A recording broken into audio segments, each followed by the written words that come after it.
Hello guys and gals, what's going on? How's everybody doing? Mr. Vasquez, I see that you are posing the question. And how's it going? It's going well as can be, I guess. I'm working on finishing touches on the boys model right now for the Last Guardian pitch. Also working on some Echo the Dolphin stuff. And it's all moving along pretty well. Gotta say, this lockdown in some ways has probably been better for my prospective plans and desires than I could have expected it to be. So we'll see. We'll see how things go.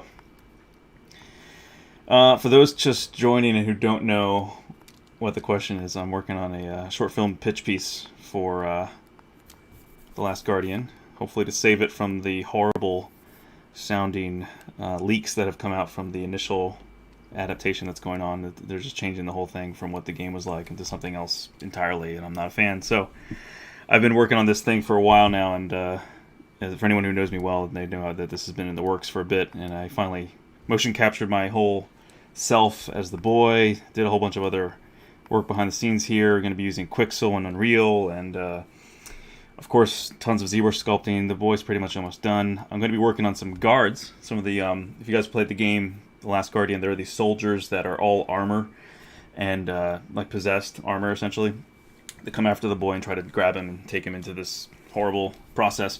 So I'm going to have to model some of those guys, and I think I'm going to be doing that this Sunday. So I'm going to be streaming here, and I'll be doing some of that work live, so you guys can see some of that process. So this will be, they'll probably be 3D printed as well, since I never printed those guards, and I can make anything that is for visual effects 3D printable. So I'll be doing that live. So that'll be pretty cool for you guys to see, for anyone interested who wants to see some visual effects modeling for an actual real production of some type. And in the meantime, this is a personal piece that's a continuation of a classic sculpture that I remade a few years ago. The original was in the Louvre. It's called Cupid Reviving Psyche.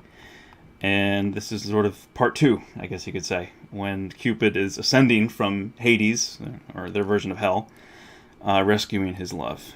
And so I've been using the clouds from a Mufasa sculpture I'm working on as well. This is going to be a 3D printed sculpture that I'm going to wire in LEDs and have some pretty cool effects going on in here. I also ordered some other electronics that'll be custom engineered to have lightning kind of rippling inside the clouds, as well as everything will be semi-translucent, and or I think I'm going to use like white resin for the clouds and all that, and then the clear resin will be below for like these god rays coming down. And I think there's going to be a different kind of bunch of array of LEDs in here to kind of give the, difference of light, with a very sun-like warm light in the center where his heart would be, and kind of emanating up through his face and head, and then some really powerful ones behind his eyes, some really powerful LEDs behind the eyes here, and then a mixture of warm LEDs and some lightning ones that will be in the clouds here surrounding him, and kind of, again, a warmer light below here. And I'm still debating if I'm going to put like the Lion King logo at the bottom here. I was originally thinking of that, but then part of me is like, maybe what I might do is actually emboss it in the back, so you would look through the rays and see the logo behind it, essentially. And I think that'd probably be cooler. So that's going to be done, and I could probably even do that here tonight and show you guys what it would look like as a test. So I'll just be doing a negative boolean back here. So that'll be pretty cool. It'll be a pretty cool piece. Oh yeah, this was, for those who may not have seen before, this was the original remake of the sculpture that I did. So this is the original piece. It was a rush job, but I felt pretty good with it overall. I think the cloth could have been improved a bit, and little touch-ups here and there, but overall I was pretty happy with it, and it printed out really well. And I don't have it here with me right now. It's in my office, but anyway, so that gives you a little bit of an idea of what the final product of this new one will look like, as far as detail. I think I'm going to improve the wings a bit too, but anyway, so back to the sequel.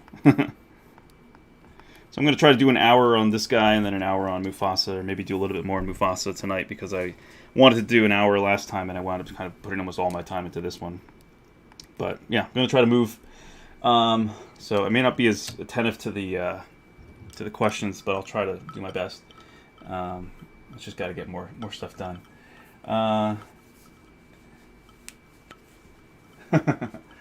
For the fan film. Well, the fan film is going to be short. The fan film is only going to be probably like 5 to 8 minutes, and it's going to be a pitch piece that I'll be trying to finish up this summer. So I'm really trying to do it as a Hail Mary to stop them from doing what they're working on right now.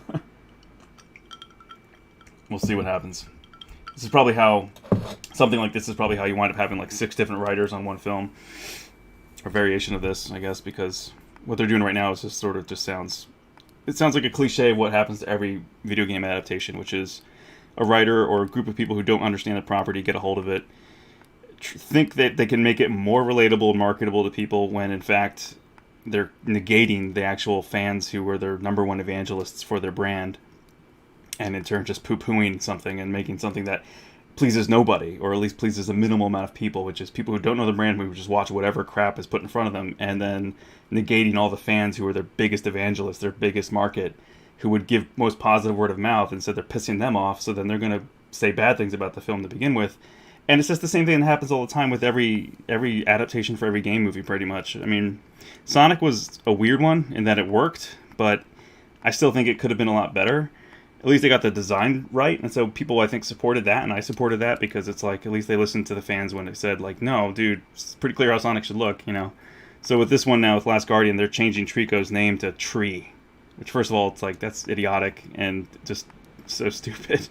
Stupid because the name has such meaning. Like, the name Toriko in Japanese is a portmanteau. It means bird child, right, which is what Toriko kind of is, and it also means prisoner of war, which is a really elegant naming. You know, it's a poetic name for what they're actually, for what Trico is, and what the boy and him go through. So it's just, again, people who don't understand a property, who obviously don't care. You can't pay someone to be passionate about a property or about a story. You can't really make someone care. And I feel like this guy, just Max, whatever, Borstein, he doesn't get it. He doesn't really care. He doesn't love this like I do, or like other people do. It's just a gig. It's probably just a paycheck. And, I mean, yes, if you look at his IMDb, it's like so many other projects in the works. So, anyway, it's just personal taste here.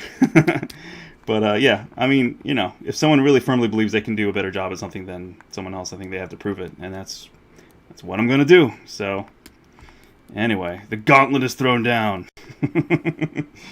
Or bad news, not sure, yeah. Oh, man, that sounds really cool. Thanks. Mufasa, bruh. That's dope. Thanks, dude. You're a true fan, dropping knowledge like that from the top of your head. Yeah, well, it's I know, it's like, yeah, I'm a fan. I don't know. It's like, I don't know how else to put it. I mean, even like saying no fan, whatever. I just hate putting fan, blah, blah, blah, blah. Like fan fiction, trash, usually. Fan film, trash, usually. Like, I hate saying, oh, this is fan art. It's just art, dude, and it happens to be that you're a fan of a property. I guess you call it fan art then, but whenever you hear someone say it's fan art, it's usually then you read that title, then you see trash, or you see something that's just, it's not very good. It's not professional quality. It's just like, you know, a fan's. I don't know how else to put it. It's not like it's a professional grade person working on it. It's just someone who just sort of like, it's the best I could do in 5 minutes or whatever. You know, not to like knock anybody's work who's fans of anything, because a lot of fan art is good too, of course. There are a lot of professional fans out there. But just the cliche, that I think the stigma that goes along with even the fan anything, is that it's usually much lower quality. It's not, you know, studio, you know, feature film quality anything. It's just typically it's just something as an homage, but it's not what could have actually been used in the film, so to speak. So I aim to crush those expectations and make something that'll blow people away, that's just from someone who gets it for once, you know what I mean? Because they always seem to get people attached to these projects who are just, they're probably fine at their craft in other areas, but they do not get the property they're working on because they're a career writer, you know, they're a career like script doctor or whatever, but they're not actually passionate about the brand. They don't understand how to communicate that and bridge the gap from the game to a feature film. They just understand how to create some formulaic piece of trash. Like, for instance, they're doing things with this script that I already read, that's just the outline, but it's they're adding this whole family that doesn't exist in the story of The Last Guardian, and they're running to find their daughter, who is also not in the story at all. So, like, that's the first huge, giant red flag that should say, what the fuck, you're not doing this right. You don't add tons of characters that were never in the original property, and then expect people who love the original property to care about these characters that are probably just, you know, cliches. And in this case, he's transposing what they had in the last Godzilla movie, right? Which is just these two parents that are really badly written, fighting with their daughter. It's like an exact transpose of that, and just dropping it into Last Guardian and renaming some things. It's like really lazy, like blatantly terrible writing. It's like, God, no. Like, it doesn't take a genius to see that that's not, people don't respond to that, you know, and it's so obvious what you're doing. It's not even, ugh, you know. It's more like E.T. It's a boy and his dog, a boy and his alien. And you have E.T., or then you have Max and Me, right? You've got the same formula, but one is really shitty and one is really good. Obviously, Spielberg did E.T. immaculately. It still makes people cry today. And then you have the garbage that people make fun of, which is Max and Me, which is, I guess, this kid in a wheelchair. I remember Paul Rudd was always using that clip on Conan O'Brien classically. That's what this guy's doing right now. Max is making Max and Me, no pun intended. And I want to make E.T. Big difference, giant difference. You could say on paper there's kind of the same points, but the execution is like beyond night and day. No, you know, competition. So anyway, rant over. I'm setting out to do something. I got to stop talking about it and just show people, like, just kick some ass and just show people what a really good film adaptation looks like. It's yeah, it's just sad when it's the same predictable crap just repeats itself over and over and over in game adaptation films, and it's like, God. People clue in, like, hire people who actually know what they are doing and what they love, and you can't pay someone to be passionate. You can't pay someone to really care about that kind of quality in storytelling. It's not going to be something you can just buy someone to do. You know, you can't buy inspiration. Put it that way, simply. Anyway, I'm just pissed off about it because it's like I've been working on this for couple years now, on and off, like storyboarding it and getting things ready and figuring out which way to go with rendering and all these other things, and then of course right when I was like kind of getting things going, then this drops and I'm like, shit. But maybe that's the push I needed, you know. Maybe this is exactly what I needed to get this out there. And even if, you know, the general public, I'm sure the general public will love it, but you know, even if Sony execs, whatever, whoever's in charge there doesn't see the right choice, which would be to hire me to write and direct. If they don't have me involved, then it's fine. It's their loss, and you know, they'll see the positive response to what I release online, and they'll see the negative response in their wallets when people poo-poo the official, quote-unquote, official adaptation. So we'll see. Yeah, challenge accepted, though. I'm just, what do I have to lose? You know what I mean? Like. And nothing to lose. I think I'm just going to make a badass piece of film, and it'll be something to be reckoned with. And hopefully set a new bar for what people should expect from adaptations, as opposed to settling for mediocrity and garbage that Hollywood loves to churn out with every video game adaptation they make. With the exception of Sonic, kind of. I mean, it was... People want to see Sonic's world, they want to see his animal friends and all that. They don't really want to see a bunch of random people we don't care about interacting with him. It worked enough, but it really wasn't like, wow, this is spectacular. It was like, oh, it's okay. Alright, it's acceptable. You know, Jim Carrey was funny. And all the actors are great. I like all the actors, actually. I just think that, again, it's just, you know, they should have looked at more like the Saturday morning cartoon that they made on ABC from Sonic, and kind of adapted that a little bit more, I think. Kept it all in his world, and the only human really was Robotnik. Everything else was anthropomorphized animals.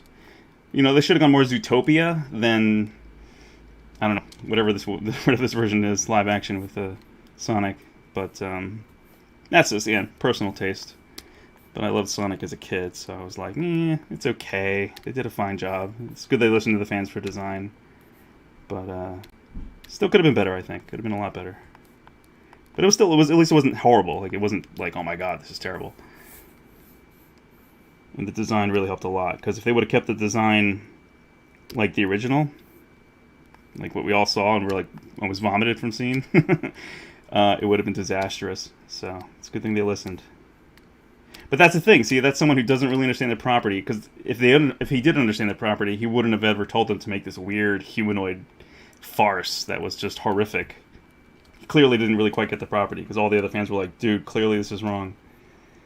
Obviously this is not what people would want. So his first instinct was clearly not right. Anyway. So what's going on? I'm just seeing a ton of stuff here. Sorry, I'm not paying attention to the questions. Yeah, the Hobbit. Oh, what do we got? Man, a lot of stuff here. Da-da-da-da. Reimagine if you would. Da-da-da-da. Nowadays, take fan film to mean no one was molested in the making of this movie, which is always a plus. That's hilarious. Hey man, yeah, the Hobbit. Having some trouble when importing an STL file and molding it. Molding? I think you mean modeling it from Fusion 360. Okay. From Fusion to ZBrush. Issue. Exporting STL. Okay, so Vasquez is in there. Cool, thanks Vasquez, appreciate it. Super cool lion. Thanks, dude. Better than Woody Woodpecker. Oh, man.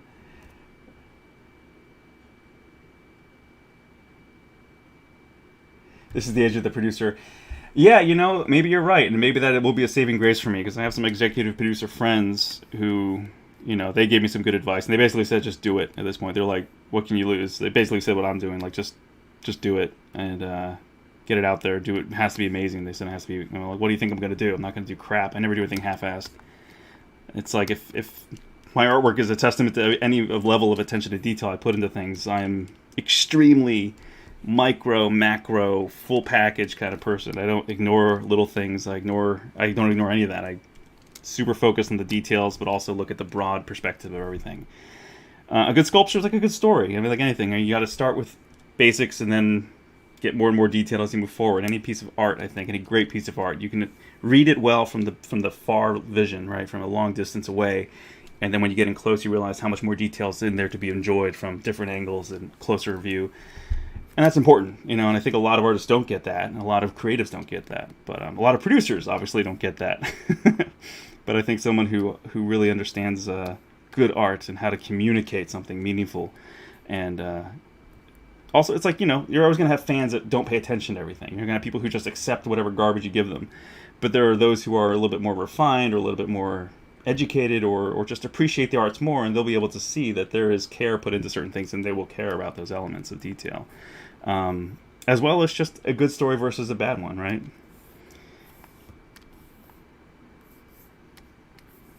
Alright, so I gotta flip this over. Brain fart here. What are we doing here? Whoops. There we go. Boop. You're right. Producers do have a lot of weight, whether good or bad.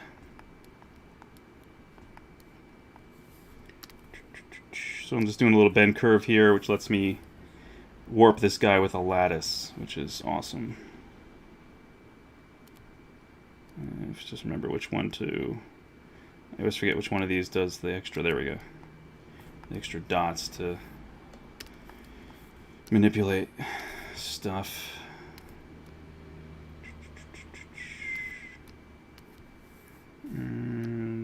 Lesson 1.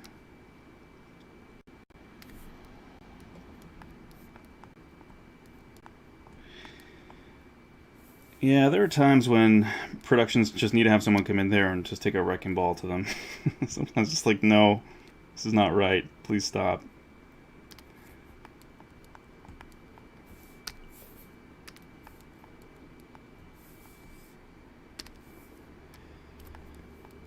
In a property like that, I'm amazed. Like, in the producers, I think he has, like, all 5 Scorpion King movies to his name. And yeah, there's been 5, apparently, or more. We haven't heard of them because after the first shit show, which was the first one, I think all the rest were straight to VOD, straight to DVD kind of crap, like bargain bin trash.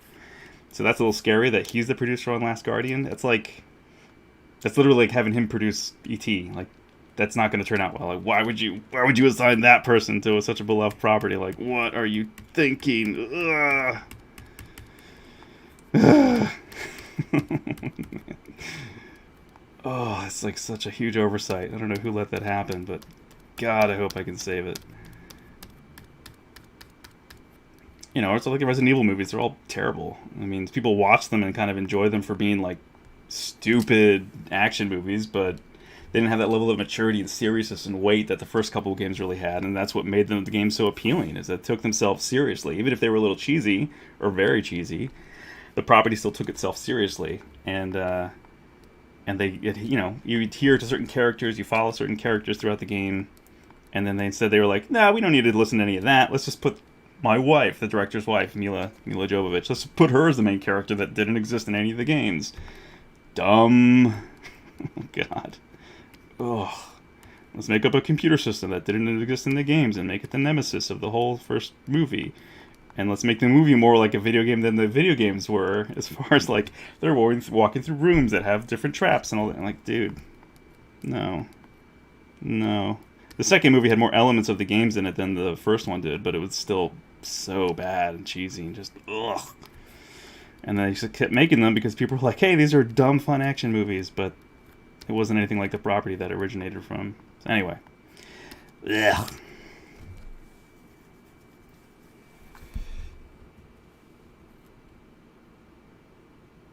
That's not a good look there. I would take that off my resume.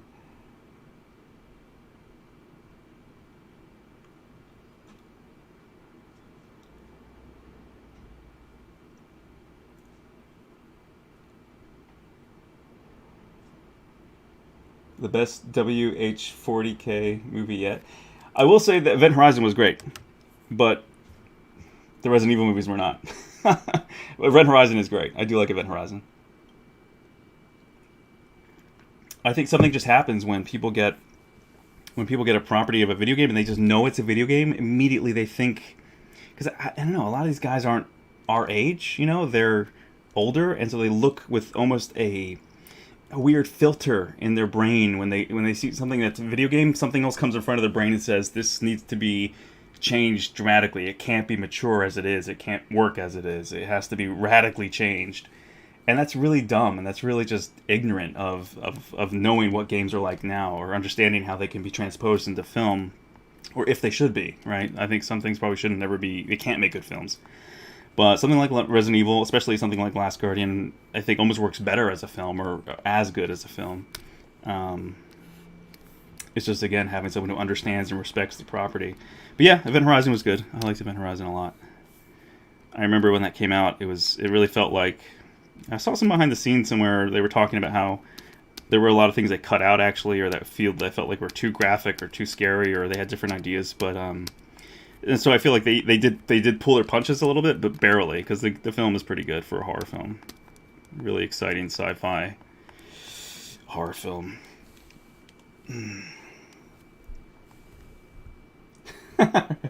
Yeah, tree. Let's take what I'm about to say with a grain of salt. It's just retarded. It's just bad, right? It's just, you call an animal a tree, well, because it's as big as a tree. Duh! Like, oh my god, like, what? That's just so night and day. Tree versus Toriko, like a huge difference in meaning and purpose. One is like at face value, the other one has all this depth. Oh my god. I'll tell you how I really feel.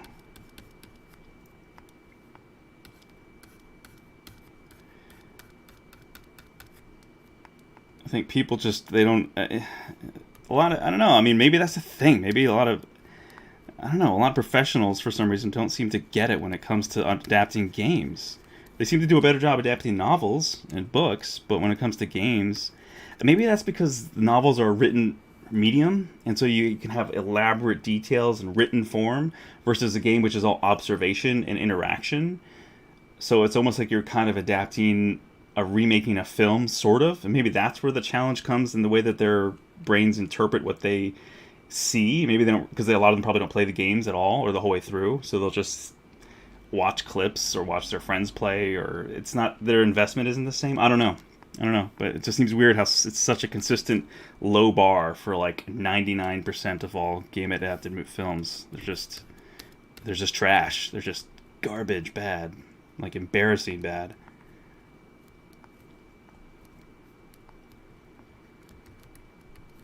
And like adding a daughter and the family searching for their daughter that wasn't in the game. It just feels like that's, well, we got to put some of the female in there because we have to, because it's 2020 and we have to make sure, like, you know, even though it was all just about a boy and his animal, we got to make sure there's, I don't know, I have nothing against women at all, nothing against little girls, nothing in all in that department. It's just that wasn't what the story was. And so like adding all these other characters, it just feels like, who are you trying to please or pander to, or like, what are you, you know, like where is this all coming from? It's like, it was just about a boy and his dog, and what could the families do? You know, in the beginning of the game, when or later in the middle of the game, when you find out how he was taken, and all the tribes people run out and they've, you know, speared Trico and they're screaming for their kid. It's like, what do you do when an animal flies away? You can't run after it because it's go so far beyond you. It's like, you're not going to mount a group of people and go hunting for your kid. How would you even know where to go? Like, you'd spend months or weeks traveling all that distance, so by the time you get there, it's like, why would you think your kid's even alive, you know? They see these animals like eat their kids and then leave. So for all they know, the animal's digesting them. Like, they don't even, how do they know that they're being taken to be deposited anywhere, to have other things done to them, you know? So it's, again, like the logical consistency. It's like they have to make all these other mental leaps and or story changes to make it even make sense for why a family would go after an animal that apparently ate one of their kids or multiples of their kids. It's just, again, there's all these logical fallacies. They make no sense at all for the original story. It's just bad writing. I'm sorry, but it's true. It just pisses me off. Because it's almost a comedy in itself, the actions that they're taking, because it's like, this is predictably bad.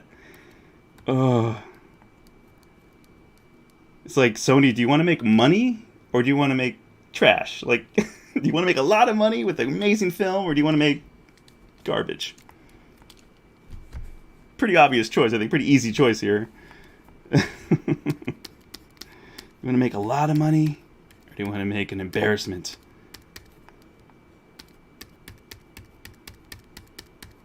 Anyway, I digress. Is it No, it's tree. Like actual tree. Like a tree that grows out of the ground. A plant. There's a lot of fingers in that pie. Yeah. There always are a lot of fingers in that pie, which is why I gotta go and clean house. You can't put it on just one. It's true. But they gotta have somebody in there, like, set them straight. It's just, ugh. I've been behind productions too, but not in the writer's room. I've just been on the art side. It sounds miraculous. It was scripted and everything rather than take the full week. Just poop the bed.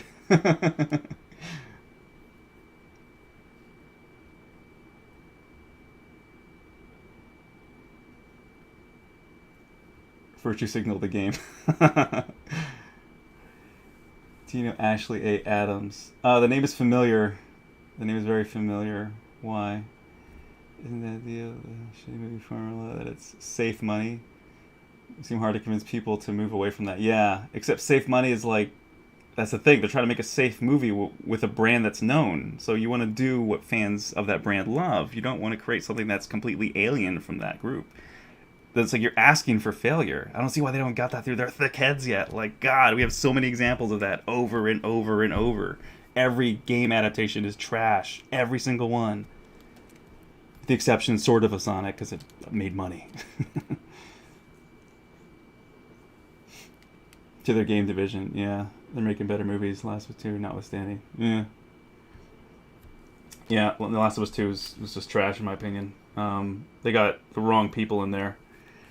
I won't go too far into that rabbit hole, but I'm not a fan. I didn't buy the game. Glad I didn't buy the game after I watched it stream. It's just, they did Joel dirty, and it's just bad. It's just all the way bad, all the way around bad writing, in my opinion. People who love the game, they're welcome to love it. I did not like what they did at all, and it's a bummer, because artistically Last of Us 2 is gorgeous. The artists did a phenomenal job. The animators did a phenomenal job. Texture artists, all visually spectacular, as usual. That's the bar for Naughty Dog, is the best, almost the best in the industry, you know, or the best. I would say them and like Guerrilla Games have done some of the best graphics. Oh, and Ready at Dawn, the Order 1986, gorgeous games. Like, they look like next gen already on PS4. But story, written-wise, for Last of Us 2, oh my god. Whew. No thanks. I'm not a bigot at all. My last roommate, or 2 or 3 roommates ago, whatever, she was of the LGBTQ plus assignment, and I love her. She's a good friend. She's a great person. Took care of her during Thanksgiving. She had to go to the emergency room. I drove her there, took care of her the whole thing, took care of her at home after, all that. I have nothing against any of those people, any of those, sways of choice or life or genetics, whatever you want to call it. I'm not a bigoted person at all. I just think the writing was just bad and just so force-fed. Everything was just we're really going to go hard in this direction, harder than ever. Apparently he consulted a lot with Anita Sarkeesian. I don't know. It was just, just not my taste. And it's just, I think a lot of people, agreed. Of course, some people want to say all the negative reviews on Metacritic that are human or bots. Obviously, they're not. But of course, I'm sure there are some, and I'm sure there are some bots that are positive reviews too. Anyway, that's just a whole sad mess, I think. And Naughty Dog's talents are spectacular in the artistry group, but the writing, man, went just way in a different direction that I don't think a lot of people wanted at all. Ugh. But yeah, like you're saying, I think that Sony should turn over their stuff to the gaming division. They should let Fumito Ueda write the story, like write the film, which is the game already, really. The art department in most games goes above and beyond. Yep. You must crush them to have their work dragged down by shitty writing director. Yeah, I know. Well, they lost like 70 or 80% of their staff over the course of this game. I mean, that just says something. Come on. I hate that we have to disclaimer our opinions. Yeah. What happened to expect humans to be decent at default? Yeah, exactly. Exactly. That's what I always say, too. I'm pissed off that we always have to say, I'm not a bigot, I don't hate anybody, but I don't like this, this, and this. Disliking something, or certain choices of other people is not hatred. That's the thing people have to make. There's no nuanced thinking, and this isn't even that nuanced. It's just either like you're either with us or you're against us. There's always this sort of ultra radical love or hate idea, and it's like, I think that's deeply part of modern American culture, unfortunately, and it's such an ignorant level of thinking. There are nuanced thinking. Like, you may disagree with somebody or dislike something about somebody, whether it's their smoking habit or whatever, but it's not the human being as a person, right? You may disagree with them on different choices, but you don't hate them outright. You just disagree on something and you still love each other. You still move on. Like, it's that, it's just, I hate this radical attitude that some people have about, if you don't agree with everything we say and do and everything we want to force feed you or everything that we like, then you're some sort of horrible human. That's, dude, such bullshit. Like, come on. Like, I thought we were past all that already, It's like, good God. Just because you disagree doesn't mean you hate them. There's a big difference between disagreement and hatred. You don't wish them any harm. You don't wish them any ill will. Big difference. Huge difference. Use your brains, people. It's not splitting hairs, really. It's pretty giant, different categories here in thinking. It's not just like, well, you're walking this line of hatred. No, it's not anywhere near hatred. Oh my God.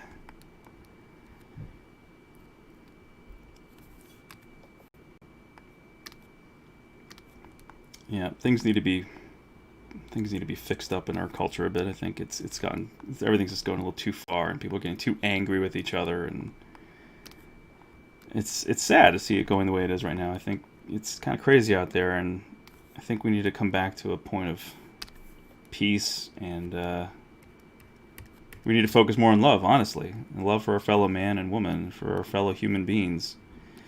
I love that Martin Luther King statement. You can't fight hate with hate. It's true. Love has to conquer. As cheesy as it sounds, love does conquer all in the end. Love does win. Loving each other, loving people. And it's again, American love seems always, when you say love, it can be such a sexualized thing, or it can just be like such a super family thing. But there's again nuances of love. Like, again, so many people want to take things, or physical touch, hugging, normal human contact. It can, again, be so skewed and sexualized, and it's like, it doesn't have to be just this on or off switch. There's the gradients of human expression. That's what makes diversity and expression beautiful, is that it's not just on or off. It's not a robot. You know, there's all this nuance. There's all this gray. There's all this analog, this flow. There's not just boom, boom, you know. You love me or you hate me. It's sexual or it's nothing. Like, there's other forms of love and expression and affection. And it's like, I think our culture needs to come to terms with that and sort of normalize some of those elements, you know? I come from a Spanish home. We're very lovey, huggy, touchy-feely. But I quickly learned, even in kindergarten, you know, I was a very affectionate person. I remember when I was very little, I hugged a couple of my peers, and I remember they were like, "You hug a lot," and they said it with this negative connotation. That hit me, and I was like, "Oh, okay. I guess we should be a little bit more cold, you know, or whatever." And it was just interesting. I was like, you know, coming from one home with a certain culture, and then being hit in the face with the American, quote unquote, you know, typical culture in some ways. I was like, it's definitely not like Italy or Spain or Greece. You know, there's a certain weird distance that we keep people at. It's almost an inhuman level in some ways, and I feel like that's not healthy either, because then it makes everything that is physical or something, it immediately puts it in that category of like, oh, this is something that's leading toward a sexual, you know, sort of mindset. No, it's just affection. There's difference. There's nuance. So many people are like, oh, I know what you're trying to do. No, I wasn't going there at all. Oh, Lord. It's you know, all these studies show, like, even an infant, when an infant's born, if it's not held soon after it's born, it has mental scarring, you know, causes emotional damage. You know, we need human touch. We need to show affection toward each other, and obviously it's not a sexual thing. It's of course it can be at times, but obviously most of the time it should be that healthy level of just kinship and warmth and showing of support for each other and compassion. You know, there's so many other nuances to life that people just ignorantly want to just throw away, you know. It's sad. I think that we need to find some cultural changes here to adapt, and you know, as a society there needs to be some more maturity happening here. I think that help people understand. Anyway. Ugh, rant. Sorry. Watching from Brazil. Thank you. Thank you for the nice words. Appreciate it. Off topic. Rest in peace, Olympic cameras. As the exit the business. Olympic cameras. Oh, really? Exit. Mobile phone claims another scalp. What? Don't Americans say hello by pointing their guns at each other? That's hilarious. Von Bookie, I'll hug you if you need a hug. I'll take a hug, why not? Will you make movie for Cupid and Psyche? I don't know, man. I keep thinking about it. I keep thinking about it more and more. I'm like, it's a cool. I've always been, like I've said in other streams, I'm very enamored with the angelic and demonic as far as good and evil. And I've been working on a set of stories that are ramp up someone who doesn't have any sort of religious background or anything, but it ramps them up into that world. And I'm very confident that people really like it. I think it's extremely marketable and extremely powerful. So yeah, the angelic and demonic and all that, I think, is incredibly untapped or poorly tapped. Because again, there's that one terrible movie called Legion. Again, like, bad, terrible movie. And they sort of rip things out of the Bible, and they just, again, in totally stupid ways. They don't understand it. It's not anyone who was obviously versed in theology, or at least their final product didn't come out as such. And yeah, so I feel like the angelic and the mythical like this, you know, can really be something that's powerful and attractive and really move people and excite them. And it's an incredible world to play with. So yeah, probably, I don't know. I haven't really thought of a specific film or story directed around Cupid and Psyche, but I could easily, I think, come up with one that would be pretty awesome. Just the idea of like human flight, you know, or this look of it, of a supernatural being that can fly, and the magical qualities of the, you know, the Greek and the mythological characters and creatures of this Greek mythology. Was there Roman mythology? I forget which other. My brain's fried right now. There's it's different mythologies throughout different cultures and countries and times, but yeah, I think these characters and just where they are, you know, what they do, and yeah, there's a lot of fertile ground there, a lot of fertile storytelling there that can really be expounded on and make some pretty awesome stuff. We'll see. Maybe, I don't know. Maybe I'll do some short with Cupid and Psyche after all this, after I finish my 2 shorts that I'm working on right now.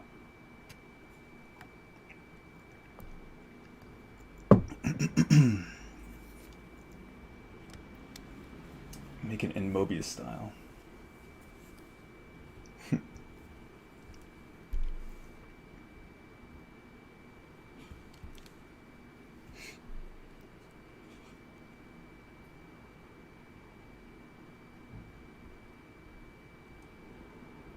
A lot of angels bound in hell with immensely heavy chains. Yep. I went against the word of God. The image haunts me. Yep. Roman mythology is Greek mythology, except for that Jesus followed. Yep. Yeah, so the Greek mythos is just some pretty awesome stuff. You know, you got, of course, you have Cupid and Psyche and Zeus and Hercules and Venus and who else? Icarus flew too close to the sun. Did you guys ever see that old? Anyone who's around my age, and I mean, if you're younger, it's less likely you've seen it. Anyone who's close to like mid-30s or 40s, and remember the Muppets? They had Jim Henson, I should say, Jim Henson had this great show called The Storyteller, and it was John Hurt who would narrate as well as act in it, and he had this Muppet dog that would sort of act with him and express as he would tell stories and narrate the stories, and a lot of it was one was first classical, like I guess Celtic or just classic fairy tales, like the Grimm's fairy tales, I guess, and then the other one, the season 2, was Greek mythology, and it was just awesome. It was so good because it was so dark too. They didn't nerf it for to use a gentle term. They didn't wuss out with all the dark tragedy, you're right, that was in Greek mythology. And I love that. I love that in my childhood, and I love that now as an adult. I went and found the Blu-ray or DVD like a couple years ago. I hadn't seen it since I was like single-digit age, or maybe like 10 or 12, somewhere around there. And I rewatched all of them, and they're phenomenal. They're still great today. Of course, the effects could be a little better. But man, they did a good job. Like, Jim Henson's group they're just awesome. And I just watched that and thought, man, if they remade that today, it probably wouldn't get made today. If it did, they'd nerf it. I think they would tone it down. But it would be cool if they didn't, and actually, but that level of just, they didn't pull any punches. They're all dark, kind of like cautionary tales. And that's why I love The Last Guardian. It still has a really beautiful, like, kind of secret ending after the credits that put a bow on it, and you're just like, oh, but it makes you cry because it's such a good ending. But the whole game is that level of dark, tragic, foreboding, emotional, powerful, epic storytelling that's very intimate with the boy and Trico, and yet it goes to this grand scale. By the end of it, you have this holy shit moments where you're just like, oh my god, I can't believe that's what's in the barrels. I can't believe I've been feeding that to my buddy this whole time. Oh my god, there's so many like wow revelation moments, right? And that's again, right, it's such a great story. It's mature, it's dark, it's powerful, it's cautionary. And it has a beautiful ending. It has a great sort of it's not a perfect happy ending, but it's a happy ending, and it's not Old Yeller. They don't go that route, but man, they get close. And it's like, whew, wow, just 1-2 punch emotionally, just phenomenal. And again, that's why I love those kind of stories, and we need more of that in this world. I think we need more people to push those boundaries in good ways and give kids some of that emotional punch, I mean, that's why I love other dark films like the Don Bluth films, like Land Before Time and American Tail, The Secret of Nim. They all made you cry as a kid, but they really had a great and powerful message, and it was usually about family and not giving up and not judging a book by its cover and finding unity amongst diversity and like all these great messages that were just deeply rooted in the foundations of the stories and the characters, and they were dark. I mean, Littlefoot's mom dies in front of them, right? Like, wow. And it was so hard. Kind of like Mufasa, of course. I would say Mufasa's death and Littlefoot's mother's death are probably some of the biggest ones that I remember from my childhood that really hit home, and yet they really worked, and they kind of safely taught children about life and death, you know, in a really beautiful, elegant way with such incredible music. Just, it had all the right things going for it, you know? Like, I would love to remake The Land Before Time. Like, that's another thing I've been thinking a lot about. I'm amazed no one hasn't touched that yet. It would probably be trash, too, if they redid it today. I don't know. But I would love to see that done with quality. I mean, it's something I've been thinking about doing a little short teaser of, too, because I watch someone will steal the idea and make it garbage. Because, yeah, Land Before Time was a huge influence to me as a kid, and I loved that story. And the music was such a key element of it, man. That James Horner, I believe, was the composer. Just phenomenal. Just a powerhouse of a soundtrack. And they got Diana Ross to do a song in there. Man, the 80s. It's like the late 80s. I was talking about this with a friend of mine the other day. I think you can lump in like the late 80s and the early 90s kind of as in one category, just as you can with you know, like the late 70s and the early 80s. You know, they really feel like they bleed into each other more, and so they're these kind of off kilter clumps of entertainment and design and, you know, congruency of certain themes and styles.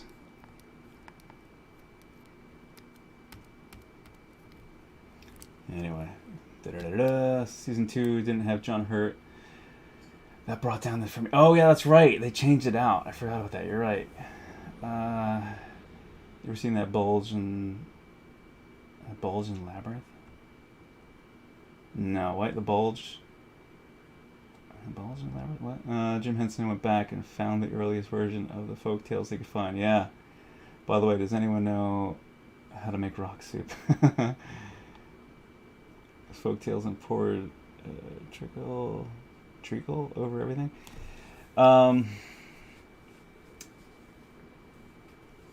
Selfish Giant by Oscar Wilde. Only Story as a Child that made me cry every time. There are like 30 Land Before Time movies. Like, yeah, I'm just talking about the first one. Yeah, again, see, that's another thing. Like, straight to DVD trash. Like, I've never seen any of the other ones. I only saw the first one because it had all the right elements. It was so well done. I never watched any of the others, so I don't have my childhood tainted for me. I've heard all the other ones are terrible, really. Just, you know, straight to DVD trash. Not interested in any of the other sequels. The first one's the only one in my brain. You'd be great for The Land Before Time. You love that. Yeah, I know. I would make them look great. Bowie's Bulge. I had to Google. I was thinking of Island at the top of the world. The great Zeppelin design. Huh. Well, on Berkey, I'm not sure what you're referring to. Or Doyle Connell. Bowie's Bulge.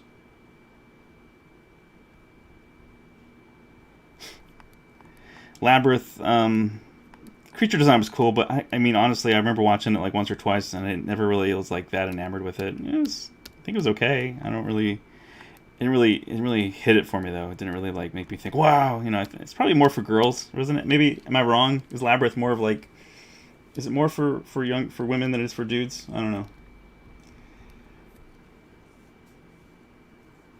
Wasn't there a CGI dinosaur that was like Land Before Time?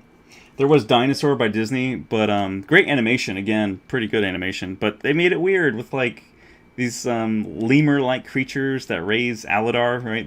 And then it didn't quite work. I mean, it had some cool parts for sure, and some great animation and great visuals, but I think throwing in like monkeys, or monkey-like creatures like the lemurs, and having them be kind of some of that comic relief, and it was just weird. Like, again, you don't need to mix all those different. You don't need all that. You know what I mean? Like, I feel like they just, and they lost a lot of money on that, I think, too, because it didn't do as well as they hoped it would. I think they should have just stuck with purely dinosaurs, first of all. And even better, more than any of that, I think, the biggest problem was that they talked. They spoke. I remember when people saw the first teaser trailer, it was the first, 5 minutes or 3 minutes of the film. It was like the opening of the film. And it was all about the egg surviving this Carnotaur attack on the iguanodons in that area. And then you follow this baby. It was really inspired. I felt like the camera following this baby, and then it gets attacked by this Carnotaur that goes after, I think, a Styracosaurus or some other ceratopsian dinosaur, and the egg survives. It gets taken by an oviraptor, and anyway, it goes through all these different things, and it winds up getting dropped off by this pterodactyl or pteranodon somewhere else on an island. And that whole thing, it was no talking, there was no anthropomorphization, it was just nature. It was like a really tightly directed documentary. And that's how I envision like Echo the Dolphin or other things. Like, you don't need voiceover to communicate a good story. You just have to know how to direct well, how to write well, and how to visually communicate well. And a lot of people suck at that, I think. And that's why we have so many poorly done movies where you have to have everything anthropomorphized. Everything has to be spoken. Everything has to be... And they rely too much on focus groups, too. Like, oh, well, the focus group didn't like that, so we better make sure that they talk a lot. You can't have any subtitles, or we can't have silence for this amount of time, or... Nah, I think it's not true. You just have to know how to do it right. You have to do it well. A great film, again, it's artistic. It won the Academy Award, I think, but it was The Artist, right? Completely silent film.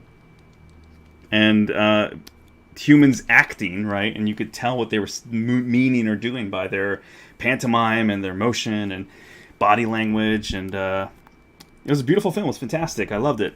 Of course, maybe it's niche. I don't know. But I still think it was successful. It was, as a work of art, it was true to itself, and it succeeded, and it was great. It had a great ending. I won't spoil it for anybody. But it was great. I loved it. I thought it was just very charming. It's just a beautiful story, and a good film that showed you don't need speech or narration all the time.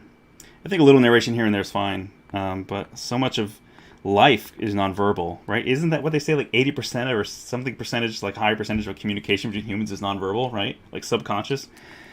I think it's just, yeah, the film medium in general has just played it way too safe for way too long, and we need to see... So I want to challenge. I want to see some innovation out here. I want to be the one to introduce it, because we just don't see a lot of it. Everyone's just playing it so safe. Hell, I would do... If I could offset it by like sacrificing a lot of my salary or all of my salary to do The Last Guardian, I would. I mean, I'll go on record saying that. I want to just make a great film. I'll take a cut in the back end. So then I get what I put into it, essentially. You know what I mean? If I don't make a good film, I don't get paid. It's okay. But it's like I believe in myself and my vision for things so strongly that I'm willing to do that. And how many other professionals can really say that about what they want to do with their work? When you're young, dumb, or you don't have a lot of experience yet, you're like, "Oh, I'll do anything for free. Just use me," which is terrible. So if you're good at what you do, as Joker said, never do it for free. Unless, of course, there's actually a real incentive to doing it for free. But usually, you can't eat with exposure. You can't pay your bills with exposure. So you got to have some other way of making a living and surviving if you're doing anything for free. Unless, again, it's risk reward, man. It's I moved out here from the East Coast, and I had to take some risks, and I think I've reaped some good rewards. But it's you got to calculate your risks. You got to be smart. You don't just jump without a parachute. You look at some of the most successful entrepreneurs out there, and you'll see they'll tell you, man, you don't listen to the naysayers. You don't listen to people telling you, make sure you have something. It was this great Denzel Washington speech that I think it was a commencement speech he gave at some university's graduation, and he was saying, I think it was him. He was saying, like, you don't necessarily always want something to fall back on, because the inversion of that would be that you're going to play it too safe, right? You're going to just bet on that, or you're always going to look back to things that are safe, because it gives you that, you won't take the same level of risk. You won't pour yourself into something and not be like, you don't give yourself an escape route all the time, because it's like you go in all or nothing. You go in because you're going to go in there and conquer. You're going to go in there and just get what you came after. You got to have that kind of confidence and that sort of ferocity when you go into something. Otherwise, you get trampled. Your stuff gets finished. I don't know. There's got to be that certain level of fighting spirit, I think, when you have to go into an industry, or you go into different areas of life. Sorry, my dog's barking. Anyway.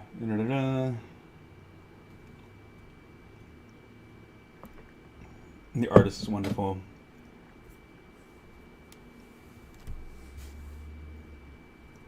What brush are you using? Twist? Oh, it's Twist. Yeah, it's called the Swirl, I think.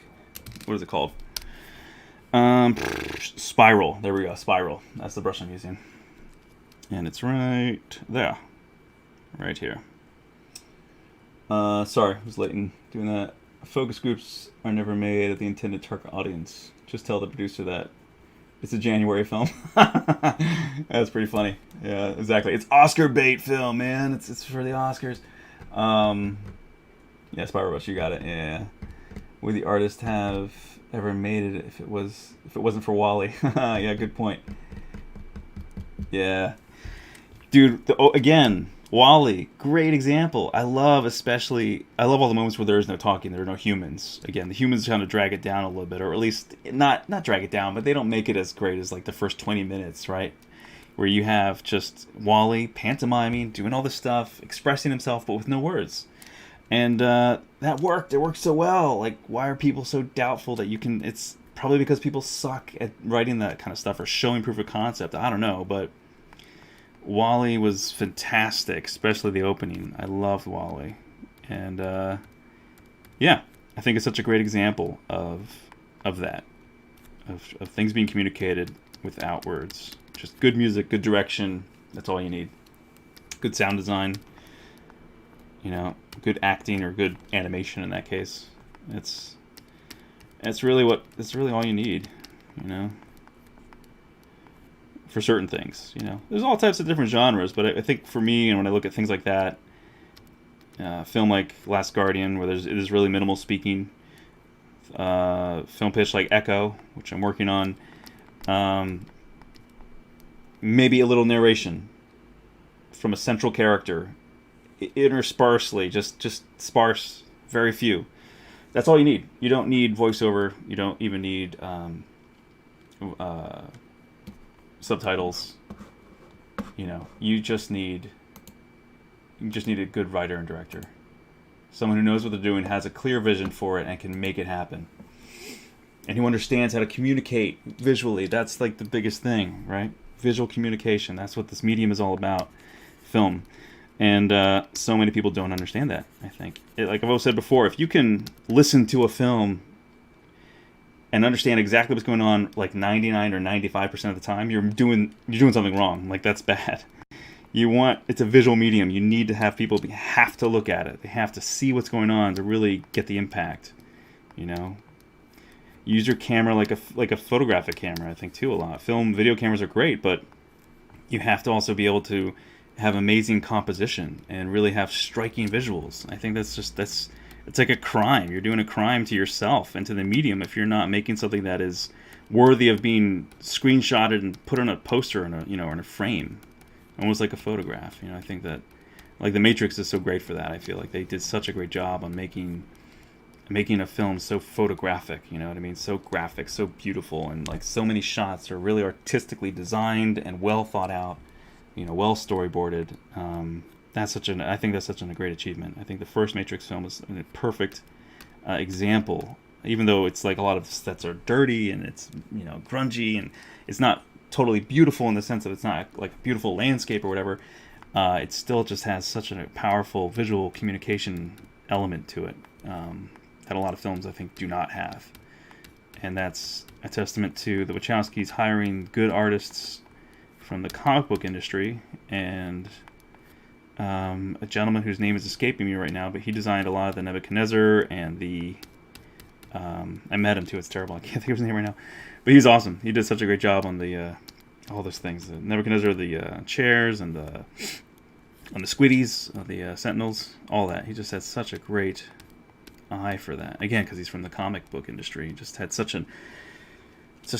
detailed, excellent view. And yeah, anyway,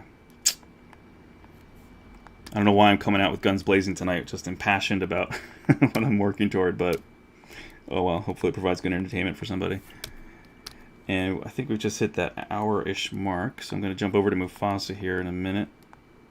And I remember I was seeing some... I don't love watching all his videos all the time, but he has some good stuff to say. Gary Vaynerchuk, I think is how you say his name.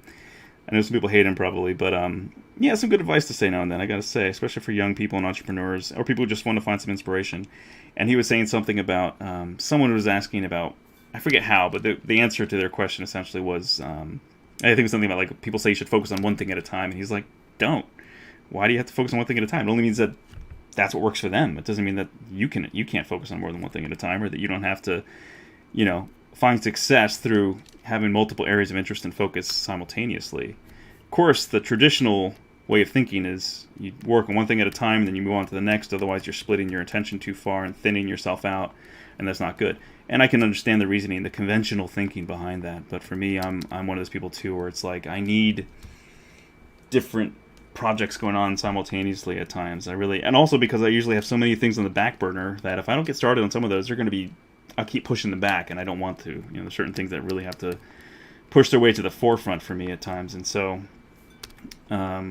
Anyway, all that to say that I'm gonna happily jump over to Mufasa now, even though just kind of getting some of this cloud done. It's getting there. And I'll keep going on it. And I'm gonna be streaming more, as I mentioned to you guys, coming up here soon. So, be sure to. What am I doing here? Where's Cupid? There we go. We'll see where that. So be sure to check out how these things develop in the next coming days. Doop. There we go.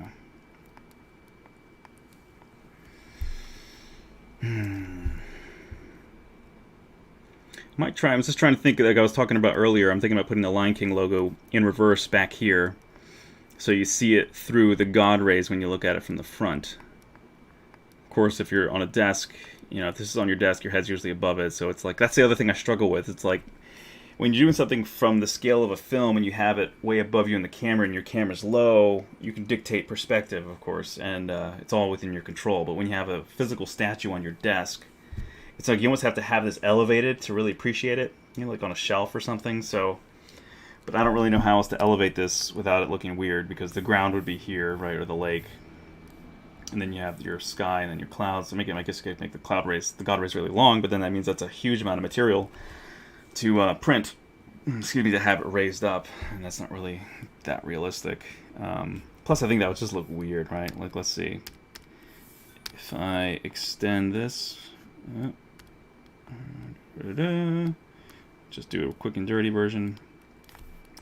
I mean, it's cool, but it also just feels like, that's a giant chunk of clear resin, or a bunch of chunks. And I don't know. It just feels like it's almost too much, right? It's like it's all just giant amount of clear resin, and then boop. I don't know. What do you guys think? It feels like it's too much, right? And I think it looks better in the original way. Anyway, sorry, I'm missing some stuff here. 100% true. Alright, how to problem solve. I currently teach digital sculpting, and the quality of students that are just being pushed through is horrible. If you have to drive to learn and push for it, now is the time. Yeah. For anyone listening, also hell yeah, Wally. From the old comic book industry, you should say this is true. Yeah. How's my day? My day's going pretty good. Been busy. Figuring things out. Doing taxes today. Ugh. Not finished at all, but busy. Productive. When I work in ZBrush, it's use full capacity. Use full capacity RAM. Why?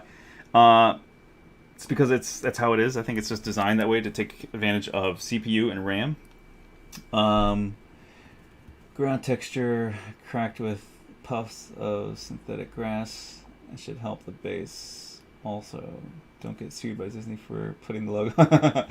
Yeah. I'll probably do that at the end. All right, I'll do that at the very end. Maybe I won't stream that. I'm not going to be selling this to anybody. It's just going to be for myself and for Jon Favreau and for my friend, my art director, Mishi McKeag. So there's only going to be like 3 of these ever made, maybe, or if someone else from the Lion King production wants one, I'm sure I can make them one, but they can buy one. They can pay for materials. But no, this isn't going to be publicly for sale, so I guess I could sell it without the logo. because it's otherwise just generic line in the clouds, whatever. Because it really doesn't look like their Disney character at all. It just looks like a line in the clouds. Anyway, a computer works very slowly when on ZBrush. Does ZBrush have special settings for better system? Yes, it does. So if you are looking for that, you go to Preferences, and where are we going here? It's been a while because I've been trying to upgrade my machines all the time. Performance, and you got some options here. Multi-thread I/O, auto file recovery is always good. Where is it that has... this would be a great question for Paul Gabry. I think he's streaming on Friday. It'd be great to ask him all this because he knows the ins and outs of that. Memory, here we go. So, for instance, you want to make sure your document undo history is not maxed out. You can turn off history, saving for faster. Exactly. Yeah, so you don't want to have your undo memory be huge. Max sculpture. And a lot of this is set automatically by ZBrush checking out your system specs and then calibrating that.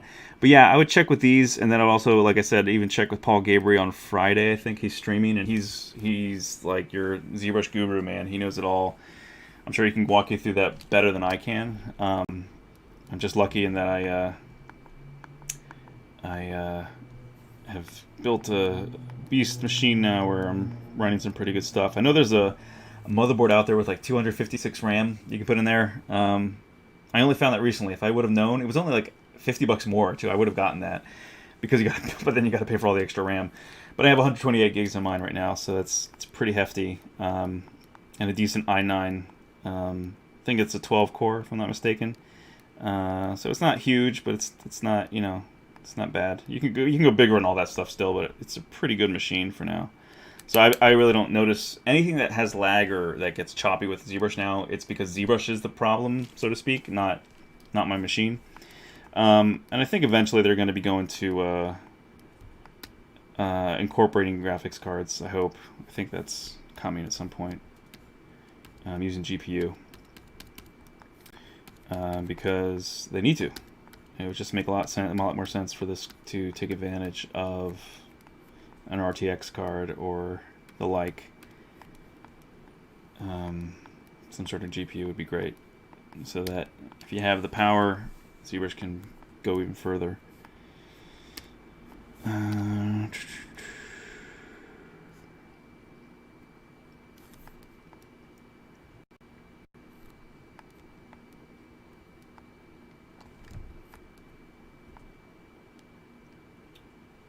Ground texture cracked with puffs of synthetic grass. Huh. I'll try to get your specs meet requirements. If you're having lag issues, try turning off subtools. Some subtools often lowering subdivision levels on those. Yep, it's true. Yep, Vasquez has the knowledge. It is correct. I remember that too. I mean, one of my struggles when I had a weaker machine as well, which was for a couple years, for many of the years I was here. I definitely had to deal with a weaker machine, and I did a lot on that machine, man. I mean, I printed and created a lot of things. I recently printed this guy out, which is a remake of one of the Raptors that I did for some of the guys ILM for their private collections. But this is a faithful Jurassic Park Raptor. Like every wrinkle, every line is like traced from the original stuff at Stan Winston from the original full-sized animatronics. So I'm pretty much, I can say with full confidence that there's no other Raptor as detailed and screen accurate out there. There are some pretty close. I think there's some that were made by Prime 1, I believe, and they got everything right except the face. The face is a little weird. And even this one, I think I've made improvements to the model since then. But it's, anyway, just something for you guys to check out. I'll probably be auctioning some of these off on eBay just to help with some expenditures. But yeah. Is it only 2 pieces? It's actually 3 pieces. Thanks, man. Yeah, it's kind of, you can kind of see the seams here. There's one here in the tail right here, and then there's one here in the middle. Yeah, it had a little bit of I think the model just had a slight tiny micro amount of warpage that caused some of that seam to be not so flush. I could probably sand down some areas to kind of get it to connect a little bit better. But I can show you guys here. I sort of built the snap pin system, so you can just kind of, you know, snap it together. Boom, there it is. So, fun stuff. I used to have this in a lot more parts when I printed it on my MakerBot. It used to be like, I forget how many parts, like 12 or 15 parts or something like that. Now it's just three off of the Form 3, which is great. But, anyway, let's see what else we got. No,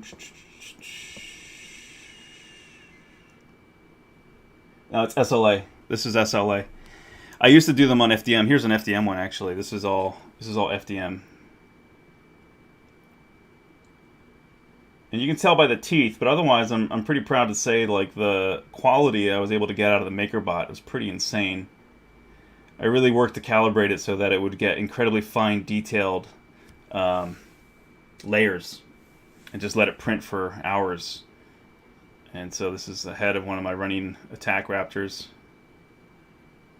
So yeah, it turned out pretty good.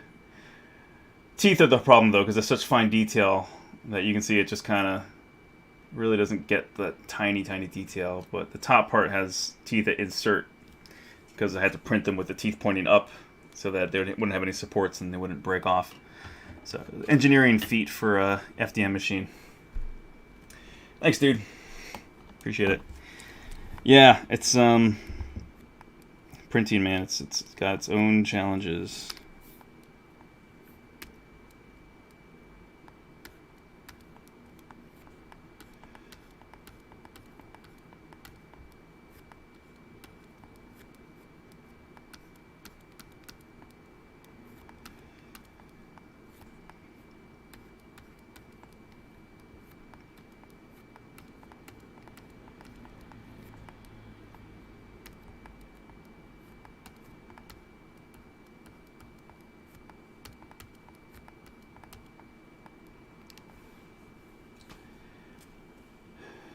So you print for a living, so you can pat yourself on the back.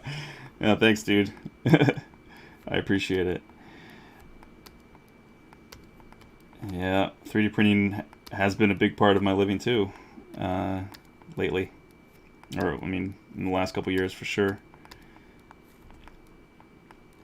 Do you print with SLA and FDM, or do you have access to a PolyJet printer, or what's your taste? What's your preference?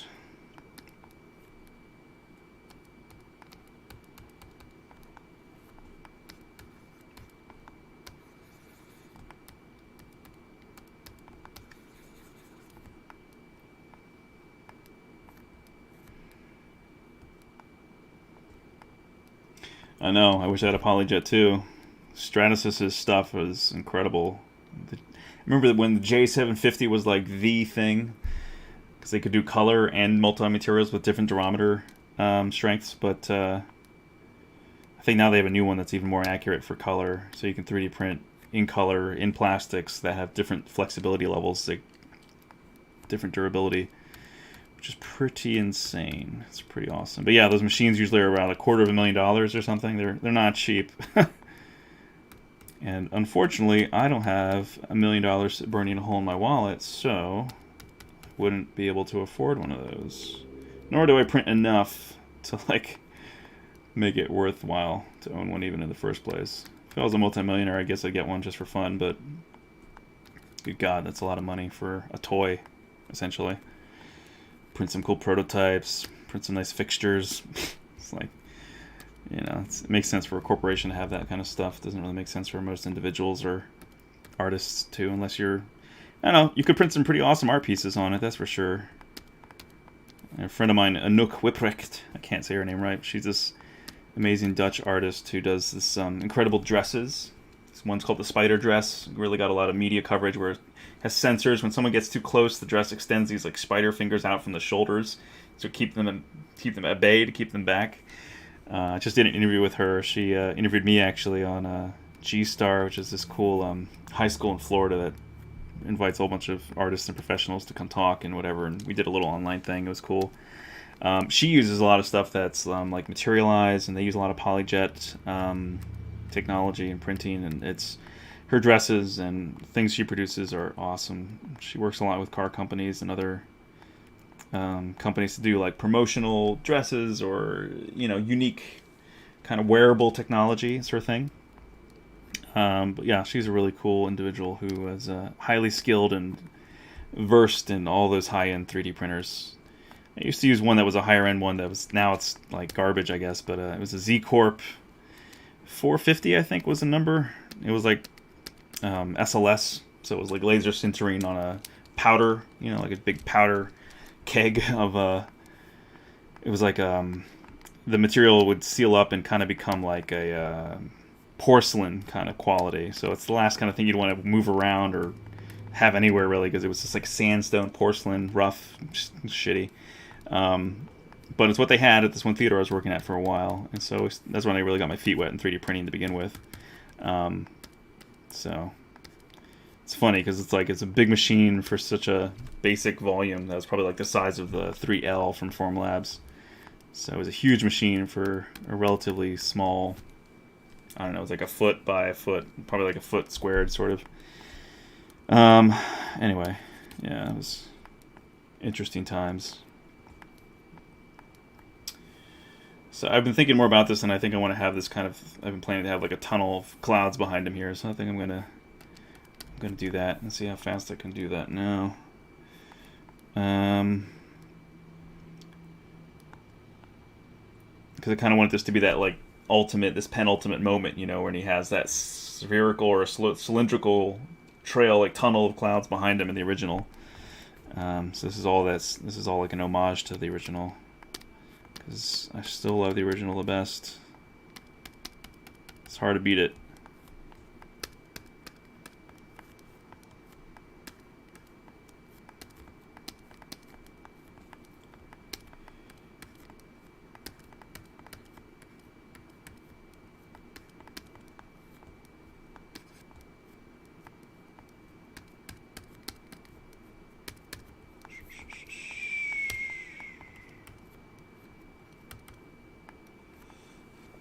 Pantone Accurate 2, that thing is a beast. Yeah, exactly. On the other hand, FDM machines have gotten pretty cheap for really good quality. Yeah, SLS is good, but brittle unless you're doing metals. Yeah, I wonder how the SLS is on the what's it called, the Fuse 1 by Formlabs, because I've held some of their parts on the nylon. It's all nylon SLS, and it was pretty durable. It's pretty powerful stuff.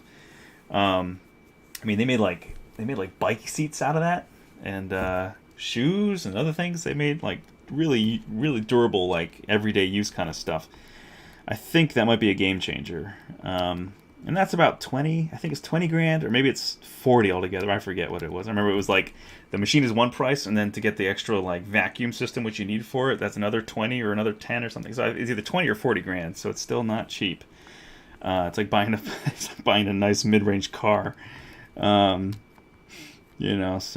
I think I might be able to eventually get the Form 3L. I think that's probably going to be on my next list here, but that'll probably be where I cap it for a while, because I've got two FDMs, although they're both kind of needing repair right now. I need to flash burn out their hot ends. And then I got the two SLAs, a Form 2 and Form 3. So I think if I get a nice Form 3L, that'll probably be where I stop for a while. I have to force myself to sell one of the other ones. I should probably get rid of the Form 2 eventually, sooner than later, because I just have so many resin tanks for it right now because of when I was demoing for them at CES. Some of the payment essentially was like, they had like, I forget how many machines they had there on display. But like Eamon, Akhtar, and I, we split up the resin tanks, and so I have like a ton of resin tanks. So they were going to throw them away otherwise. I was like, dude. I have so many resin tanks for the Form 2 now, it's ridiculous. Were clear or unused. Most of them are used for clear. So I've got to print on those babies. It's a shame though, because my Form 2, I think I need to get it repaired or something too. It doesn't detect resin cartridges very well. It's starting to fritz on that a lot. It's annoying. but it could just be old. I don't know. I'm an ambassador with Formlabs, so I should probably just see if they can do me a solid or something and swap it out for a refurbished one. But yeah, I mean, still, Formlabs machines are awesome. They are beautiful, incredible quality. I don't know if you guys have seen this, but aside from all the wrinkly, scaly, realistic stuff I do, I also do like some cute stuff. This is Ogo the Cat by Chris Sanders, famous Lilo and Stitch artist. This is a beloved character he made. Ogo is OGO. And it's kind of like, I don't know, it's like the Peanuts mixed with, Stitch and Lilo, kind of that style. It's his signature style, like sandbags in the arms, and the body kind of has that same sort of like dumpy, cute look to it. It was something else I printed on the form too a little while ago. I gave it to him as a gift. Oh, there it went. He loved it. Gave it to him at one of the conventions that I saw him at, and it's a nice way to have a director remember you. Just giving them a nice gift or two like that. Yeah, thanks. Yeah, it's a really cute character. He did a good job. Here's what the 2D drawings look like. This is one of them. It's a sticker. That's Ogo. So that's what stuff like this is what I had to go off of. He has this comic book called Kiskaloo. You can buy the book that has I think it's 2 volumes in one, or you can look up the comic online if you type in Kiskaloo. It's spelled weird, but I'll put it in the chat for you. So if you look up Chris Sanders Kiskaloo, I think that's how you spell it. It's a great, cute little comic. And now that I'm doing this, again, for anybody who may not be following me, if you would like to... I just stroked a nay. Why did I type in nay? My social media links. So I'm going to be doing this a little more often. Like I said, I'm going to be streaming more. I'm going to be doing more things out there. So first I'm going to be streaming more with Pixo on Sunday, and then I think again the following Wednesday or the Wednesday after next. Or switching to Tuesdays, I think, is what we agreed. So, IG. Let me try to make streaming a little bit more my thing. I mean, a little bit more consistent and off of Pixologic's, not just doing Pixologic's stream, but also my own. So just FYI. There's me on IG. Twitter, I don't really use that much, but still, it's Lion Arts, and Facebook. What a mess Facebook is, but it's León. It's my personal page, or you can also find me on my artist page if you just want to follow just artwork that I don't update enough on there. It's Daniel Lion Arts. So that's me. What else? I gotta bring that down. All right, there we go.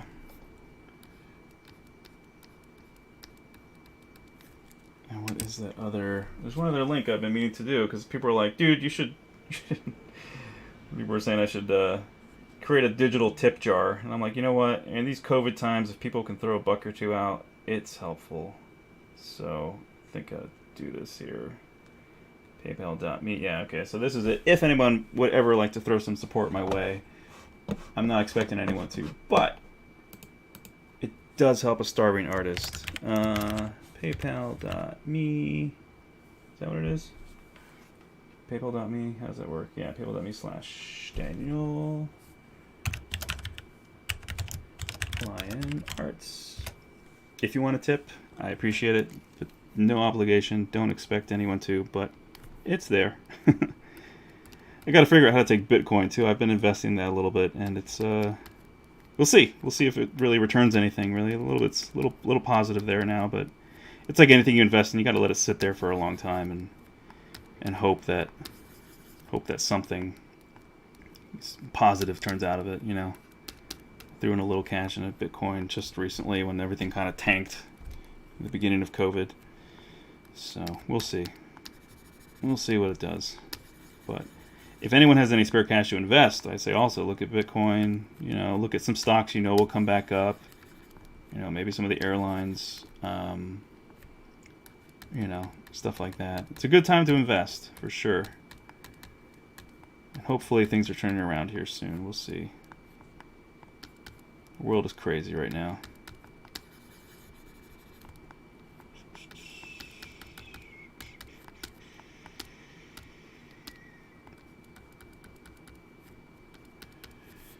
Shrink this guy.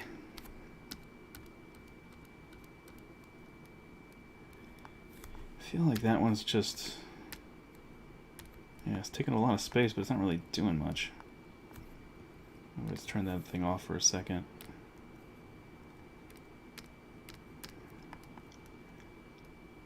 It's kind of a hole there, but I feel like I don't need the whole rest of it. It's got all this other mass there that's just pointless.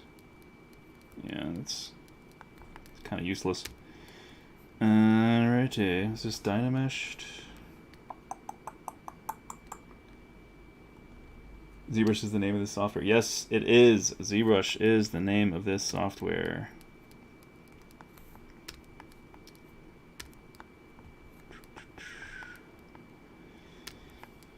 It's the name of the game. Pixologic is the name of the company. ZBrush is the name of the software they make. They also make Sculptress. Or they did. Did they discontinue that? I haven't even looked it up now. I forget if it's still even a separate... I think it's still a separate piece of software, right? No, it's not free. ZBrush is not free. I think they have the... they have, what is it called? ZBrush Mini? ZBrush Core Mini now? That's... is that free now? Or is that really reduced price? But you can also get a subscription to it, so you don't have to pay the full... I think it's like $7.99 now, or $8.99. I forget which. But then you get free upgrades for life. Once you buy it once, you never have to pay for it again. At least that's how they've been doing it. Hopefully it maintains. What does our mesh look like here? Okay, that was Z-remeshed. Alright, so... Oh, dupe. Cancel that. Freeze now. Okay. Alright, and let's chop this guy up.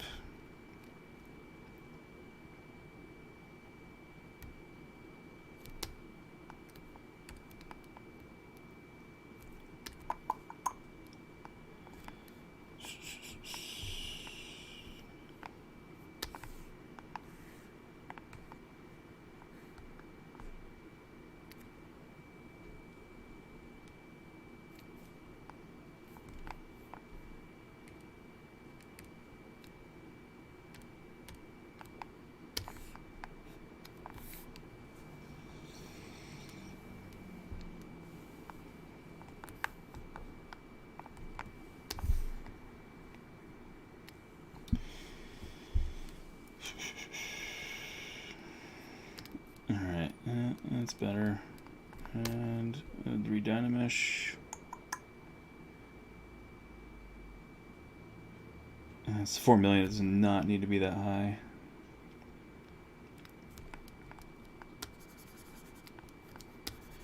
Not at all. It's crazy high.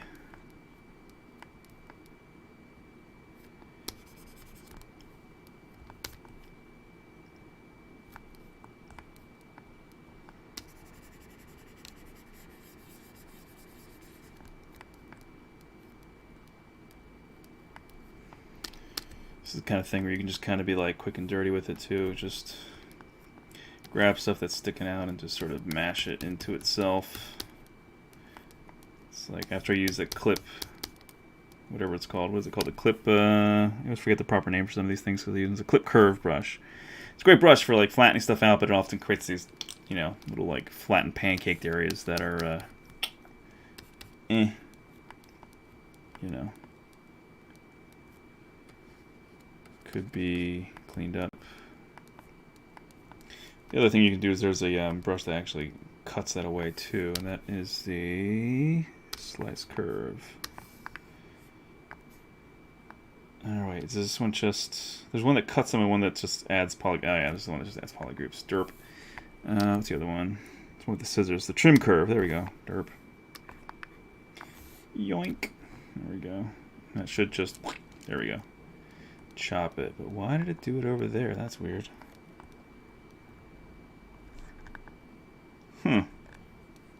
Strange. I guess part of my brush was, or part of my line was extending that way. I don't know. That's weird.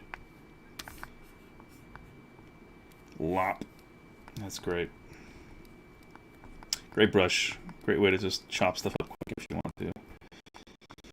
And I'll bring this bad boy down to like 120. Bring it down to this. There we go. Alright.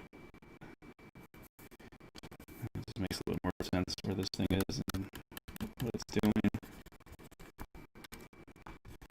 Let's do this out a little bit. Smooth is weak. I often just do this where I need to smooth stronger. I just do that with the aptly named Smooth Stronger brush. Bloop. Come on. Work with me here. There we go. Alright. And it barely does any different. No, it's usually pretty good. Yeah, it's because my poly count's still kind of high. That's working. So I want to soften this up a little bit, kind of see if I can use any more forms out of it. Because these guys kind of want this. These forms I'm going to blend in a little bit more because I kind of want Mufasa to show through more from a side view.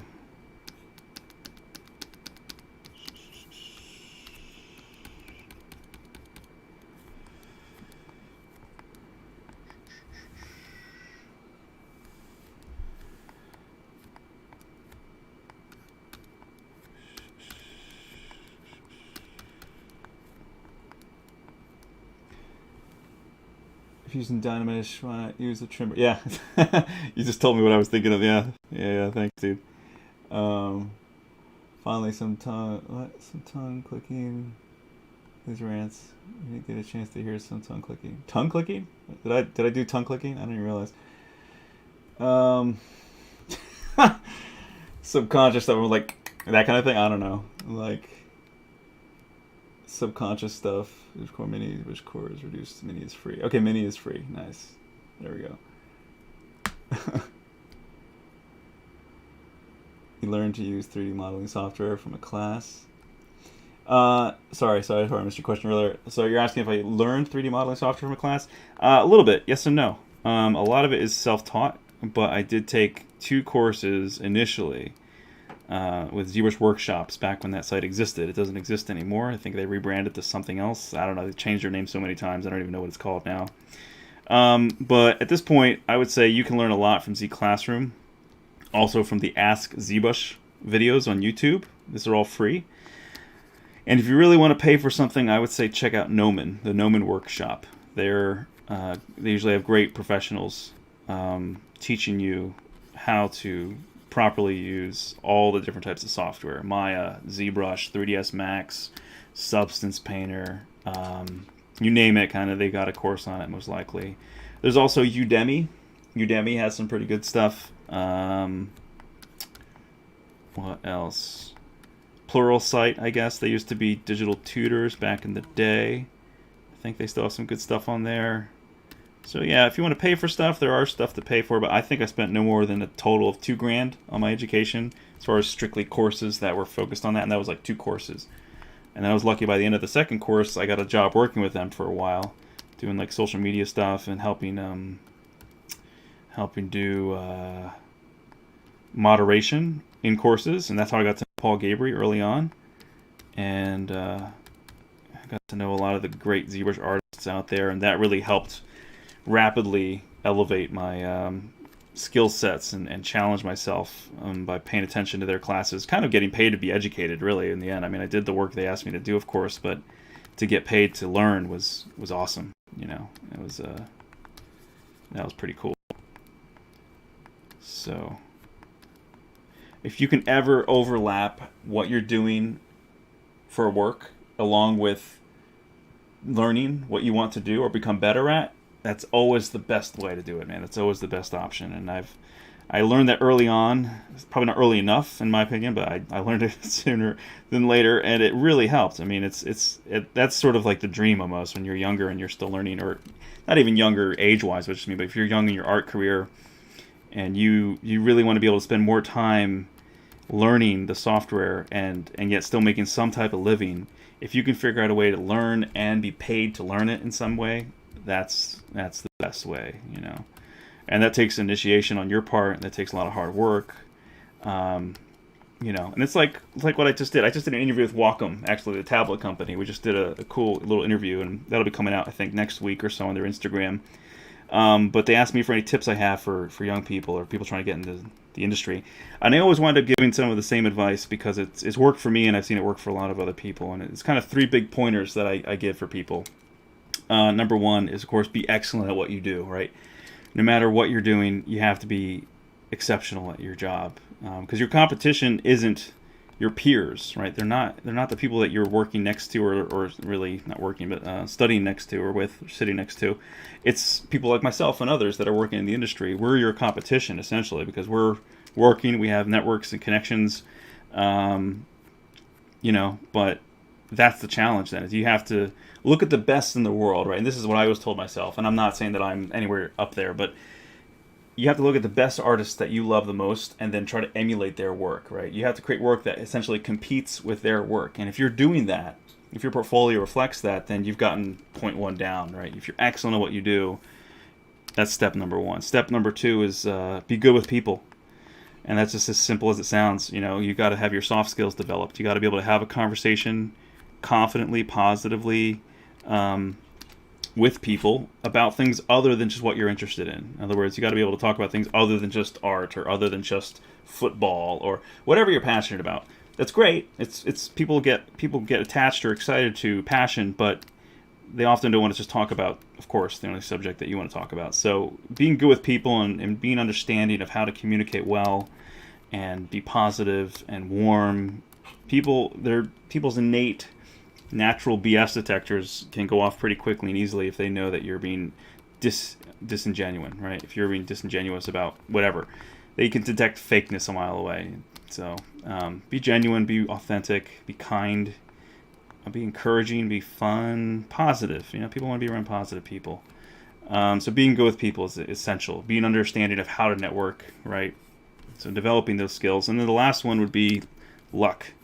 And by that, I don't really believe in luck. I think there are random cases of happenstance where you can happen to be in that moment of like an elevator pitch where, you know, you meet somebody who could potentially give you a job and you've got X amount of time to kind of pitch yourself or your idea. But more often than not, you know, it's usually through a friend of a friend or some other professional acquaintance that will get you, you know, in the door somewhere. Most of the jobs, if not almost all the jobs that I've ever gotten professionally, have been through recommendation and not really from filing some application and just hoping they find my application and hire me. It's usually because someone saw my work or found me somehow. You know, usually it's like my first professional gig was actually I was in a cafe just working on a small Cintiq on my laptop, just working publicly and on personal projects, and a recruiter from a company I wound up working for saw my work and was like, "Holy shit, that's really good. Who are you? What do you do?" And then I told her I was teaching kids in the inner city at that time, just helping with after school programs, just helping kids learn art and helping them with their math homework and whatever.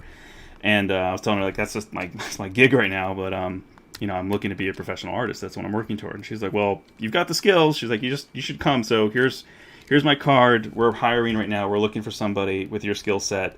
Please, you know, email me your resume and your portfolio, and we'll get you into interview. And I was like, awesome, cool. She's like, we do international travel with our new hires. We send them all these trade shows in Europe. It's pretty cool. You should definitely apply. She's like, it's fun. So I wound up applying, and I got the interview, of course, and then, you know, that's where all these things came together. I had my portfolio prepared, I had my soft skills ready to go, I had fun with them, made them laugh, asked them questions, just sort of hit it all, and then I beat out 100 people to get the job, and I got it. And I got to go to Europe, too, which was cool. So you know, I guess I'm living proof, and a lot of people are living proof that you be great at what you do, be good with people, be genuine, really, be hardworking, and then just wait for or try, either wait or seek out the opportunity to find that moment where you can pitch yourself, or you can get that interview, and show them what you can do or what you're passionate about. And if you've got the chops and the skills, it's just a matter of that opportunity. It's just a matter of that it's not if but when, So anyway, that's my long-winded, short advice, I don't know what to call it, for aspiring artists. If you want to get a job in this career or something similar, I think they all kind of fall in the same category. You've got to figure that out. You've got to find your niche, find your fortes, what you really excel at, and then capitalize on it. People like positive people. People like to laugh. People like genuine people. They want to be around somebody who's no bullshitter. They just want someone who's a joy to be around, because 9 times out of 10 they're going to want to hire somebody who's maybe a little less skilled than the other guy, because the less skilled guy is really nice and is teachable and is kind, versus someone who maybe is better than him technically but is an asshole otherwise. Who wants to work with somebody like that? Who wants to work with somebody who's a pain to work with every day? Ugh, negative or stinky, who smells really bad and doesn't shower, So anyway, sorry, it's just another blah blah blah rant. ZBrush guys had some good free guides, yeah. Yes, ZBrush streamers always have a cuckoo sound tick. That's funny. Get paid to learn is awesome. Yeah, networking, 100 people.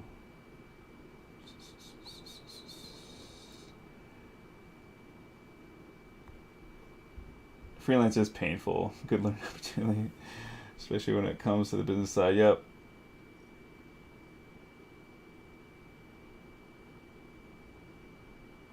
Yep, everyone wants to be around positive people, for sure. Even if they don't know it. They do. It's like, who doesn't? If you don't want to be around positive people, you also probably don't like sunsets or puppies or ice cream or something. You're weird.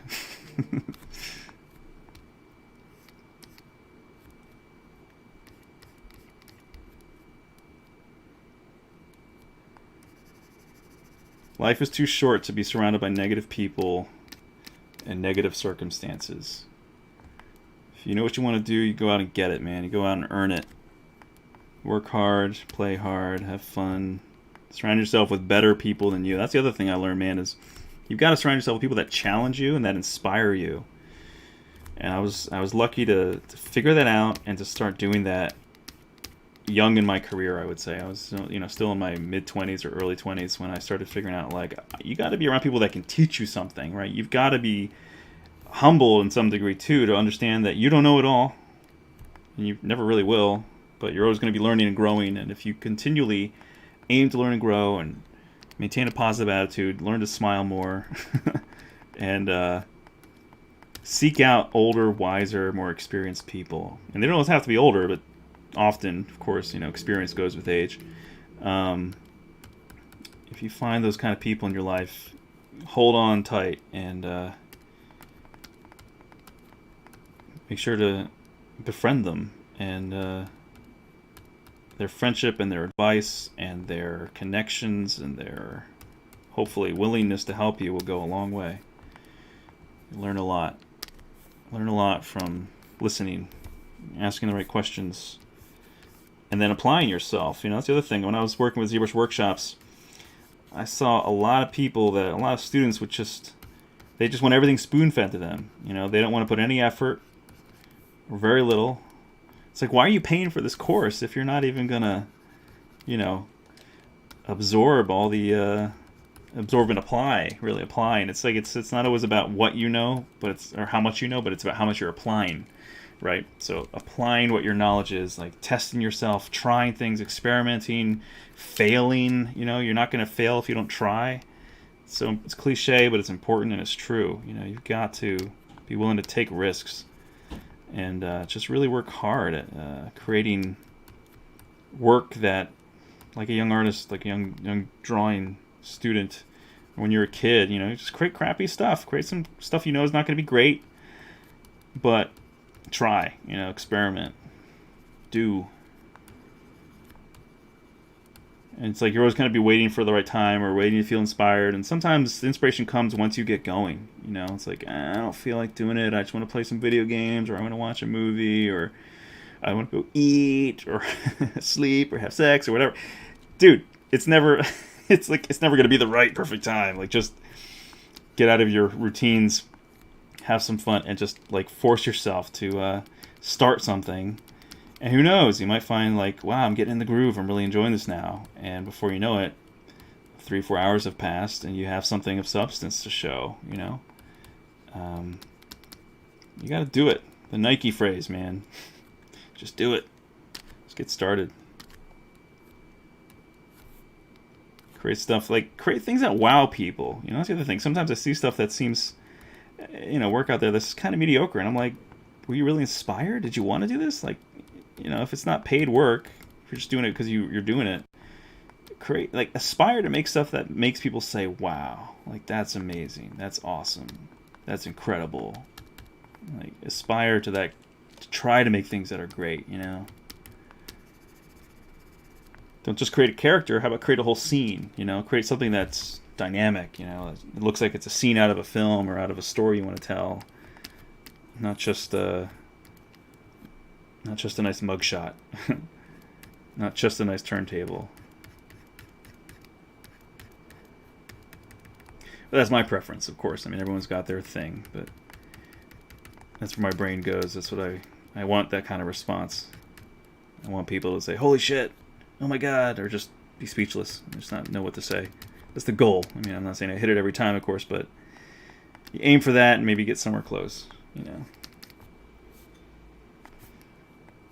Alright, what are we doing here? This is not... Yeah, okay, so it needs to be... Let's divide it.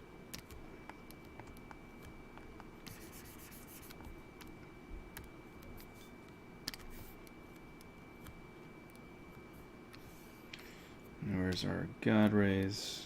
They're like that, okay.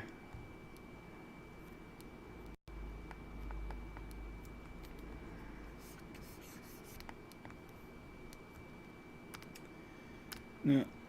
You know what? Let's do this.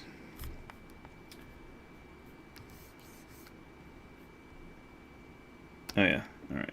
And delete lower. Here we go. Alright. So I think it was Vasquez who was saying I should try Sculptress Pro with some things, and I'm like, you know what? I should. And so I started dabbling with it more.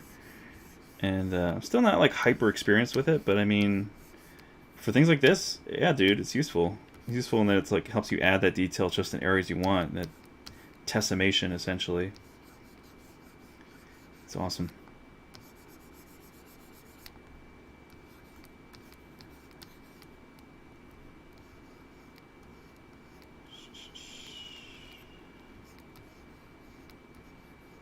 So for those who don't know, Sculptress Pro, when you assign it to a brush, it will tessellate and add or subtract geometry based on whether you're using an add or subtract brush, and then also smooth in it. So you hit shift, you smooth here, it's still doing the same thing, but it's adding geometry in the areas that it thinks you need it. You see that? So it looks the same on the outside, but when you look at the mesh, you can see what's going on. So for instance, if I wanted to add some more say I want to add some more detail here in these striations. I want these clouds to kind of feel like they're wisping away and kind of pulling up there. That's why I'm doing this. So it's like I'll do some subtraction here. So I'm holding Alt and carving in here, and you're seeing how it's cutting in there, but it's adding geo so that I get that detail, right?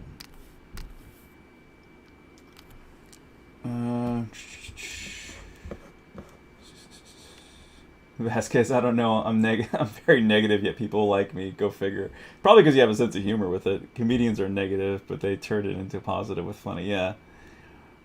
There won't be a right time. Just gotta make time. Yep. You really should make a movie regarding your point of view, Daniel. It's interesting to hear your view of life.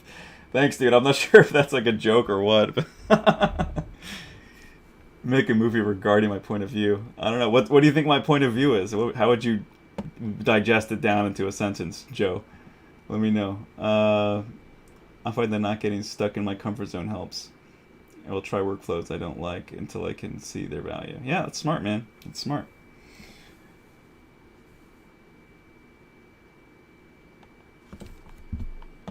It's funny when someone says that's interesting. I'm always not sure if that's like a nice way of saying it's freaking weird, man, or if it's actually genuinely interesting. I don't know. I hope it's interesting. I think I've had somewhat of an interesting life so far. It's been a cool journey.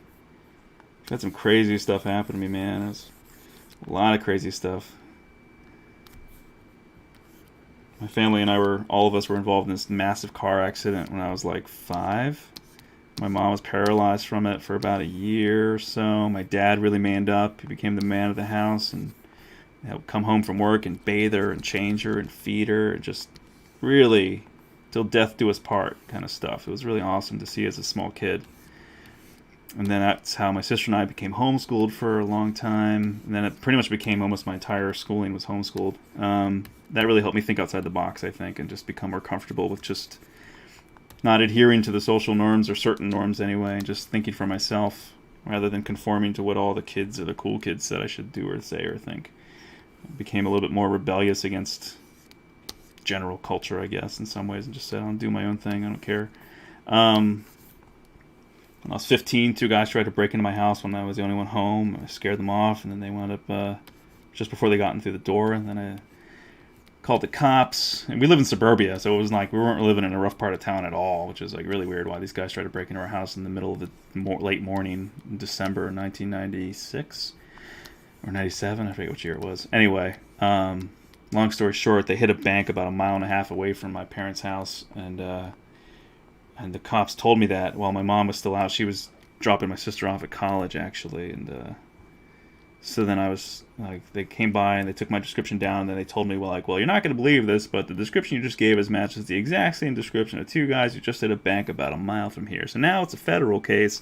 The FBI's there, and they like to ask you some questions and have you review the footage from behind the tellers. So if you wouldn't mind, we'd like to escort you down there and have you talk with them. I was like, holy shit. I'm 15. Can you at least have an officer come and wait for my mom, because she's gonna freak out if she comes home and the window's smashed in the front door, the dog's going crazy, and her son is not home. That would probably send her to the hospital. And they're like, yeah, we'll get somebody. I'm like, okay, cool, thanks. Little did I know these were some really star detectives and officers that were involved in this case. If you guys ever remember any 2020 episode, if you know that news magazine show 2020, I'm Barbara Walters and this is 2020. Anyway, I think it was 2020 and Nightline and all these other big news shows back in the 90s. They covered this case known as the Lisa Lambert murder case. It was a big deal. It's crazy. Psycho girl murdered this girl with her boyfriend, I believe, because she was jealous. I forget how it all went down. I was really young, but I remember hearing a lot about it when I was younger. Anyway, the same cops who were involved in that wound up being the ones who were involved in my case, which is kind of nuts. So it was Detective Flory and Sergeant Bowman, I think. Anyway, so yeah, it became this federal case. They got away with an undisclosed amount of money. Then eventually they caught the guys. They had a driving shootout with the cops, they were driving and shooting the cops while they were on a highway in Philly. It was nuts, man. This is a crazy case. So all the victims who were of their rampant spree, we all got to talk together at the the main trial and in the back room. I don't know what you really call it. And it was juried and everything, And it just made me have to grow up really quickly, because they didn't want me to testify as a minor. But then all these other people were so afraid of these guys because, by the time the main trial came around, we had a preliminary hearing first, and then the main trial came around. And before the main trial, 2 weeks before the main trial, the main guy who was kind of the leader, the mastermind of this whole mad operation, he killed everyone knows he killed, even though it wasn't declared then, but his buddy, who was making a deal with the cops to rat him out to get less time in prison, to say it was all Thomas Rankin's idea. Michael Krasinski was this other guy's name. He dies 2 weeks before the main trial, mysteriously, from a bad batch of heroin that somehow found its way into his cell just before he was going to testify to make sure that Rankin took the huge fall. Scary stuff. So at that time, Pennsylvania didn't have any witness protection program in place, so I had to sleep at like my parents. Like she was like an adopted aunt to me, but I had to stay at her house for a couple nights before the trial just to make sure that no one had tried anything on me.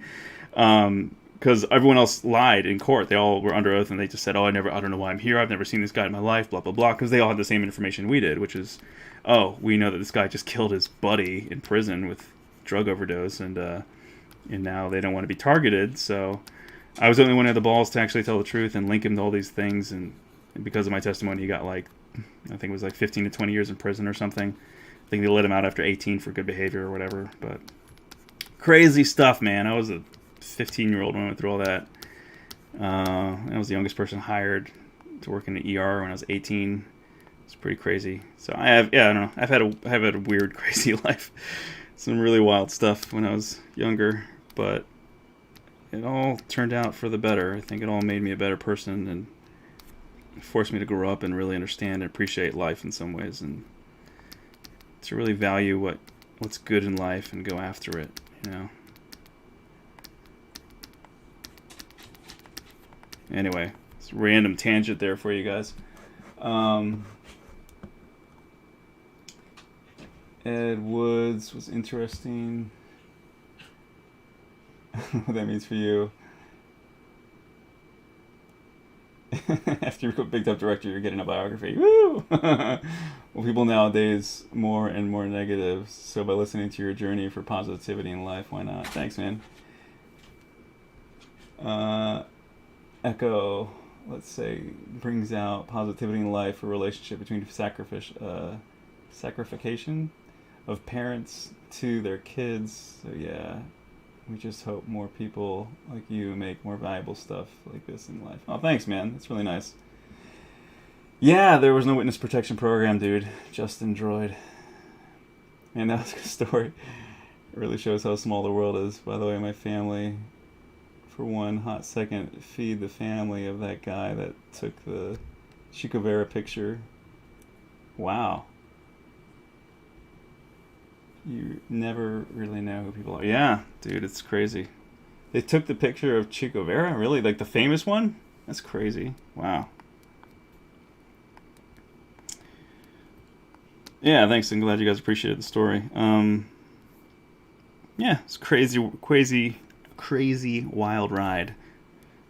My mouth is tired. Crazy. It was crazy.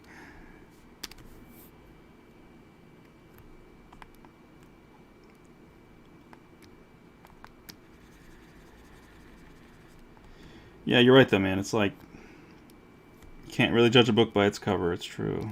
Cliche, but true.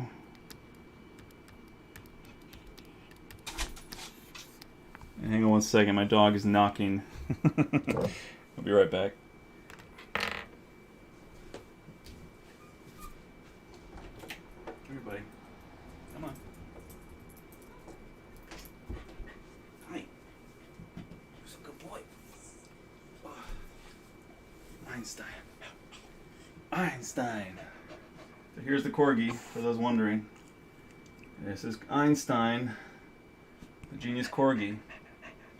He's 12 years old. He's getting older by the day. Ugh. Poor guy has arthritis. So he hobbles along. I gotta carry him a lot of times back from our walks because his little legs are getting arthritic. Excuse me, but trying to figure out ways to curb that to help him out a little bit because he's up there, but he still has a lot of energy and a lot of good mental spirits. He's got a good brain for him as a corgi.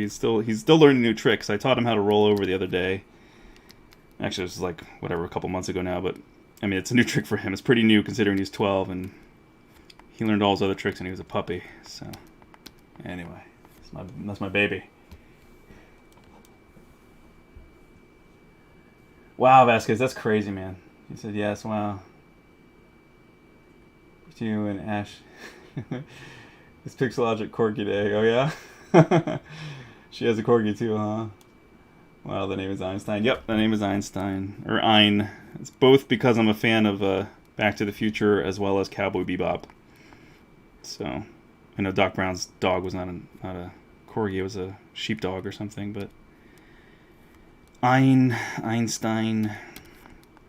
The Genius Corgi.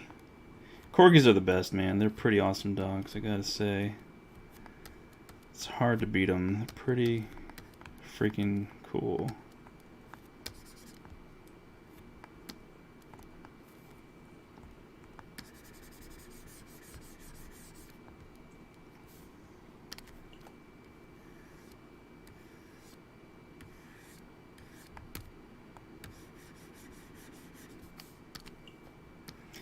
Yeah, I think they're like number 10 or number 11 or 12 or something, somewhere up there in the most intelligent dog breeds. They're pretty smart little guys.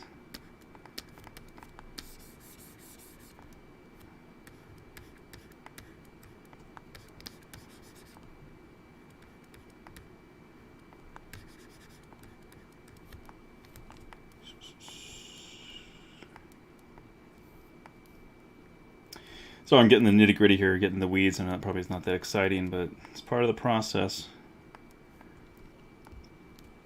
I really kind of want to layer these clouds too, really have them kind of feel stacked and compressed to kind of give a little bit more sense of scale.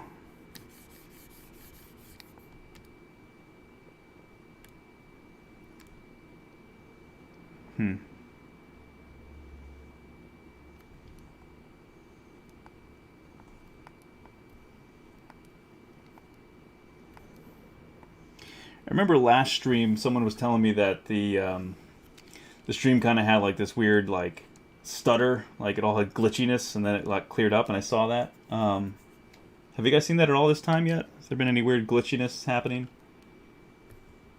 Maybe one day you sculpt the Corgi. Yeah, I will sculpt the Corgi. I've been working on the Corginator actually, which is like a funny parody I've come up with. It's a mixture of Terminator and the Corgi. Bought the website and everything, so I'm gonna do something with that here. It's been sculpting him. I posted it on Instagram. Let me see if I can show you guys quick. It's even got a Instagram page of its own. Let's see here.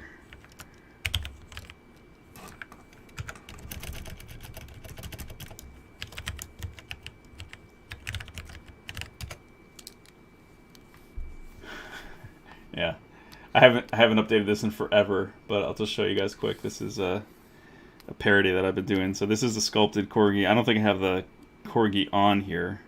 I don't think I have the model on this computer. I have to bring it on next time.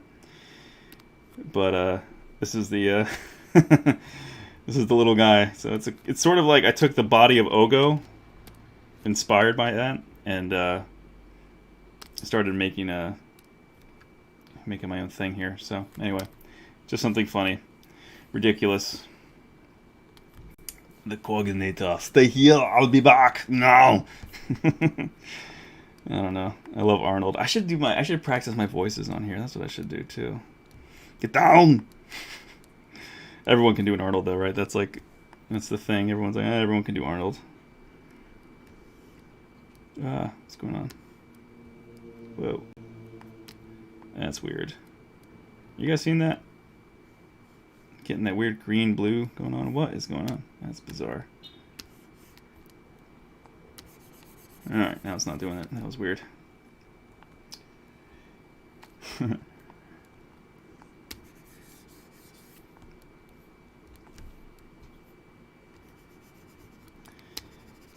Arnold. I love Arnold Schwarzenegger. Someone did this hilarious deep fake. Did you guys see this? There's this video. They took The Office, right? They took this clip from The Office.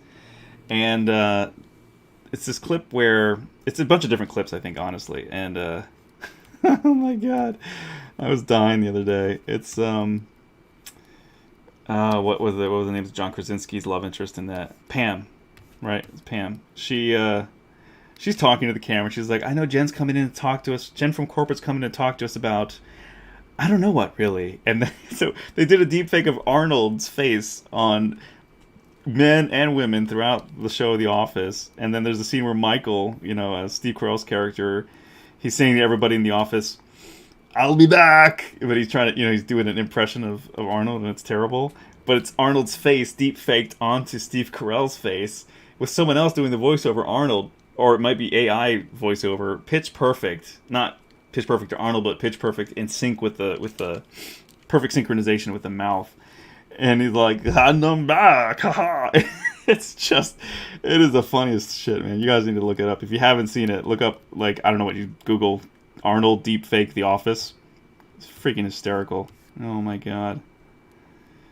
I mean, we all need to laugh more in this time of day and age, man. It's just all been bad news and sad news lately. So, if you like a good Arnold deepfake laugh, go search out Arnold The Office deepfake, man. It's freaking hysterical. Apparently there's this kid in my...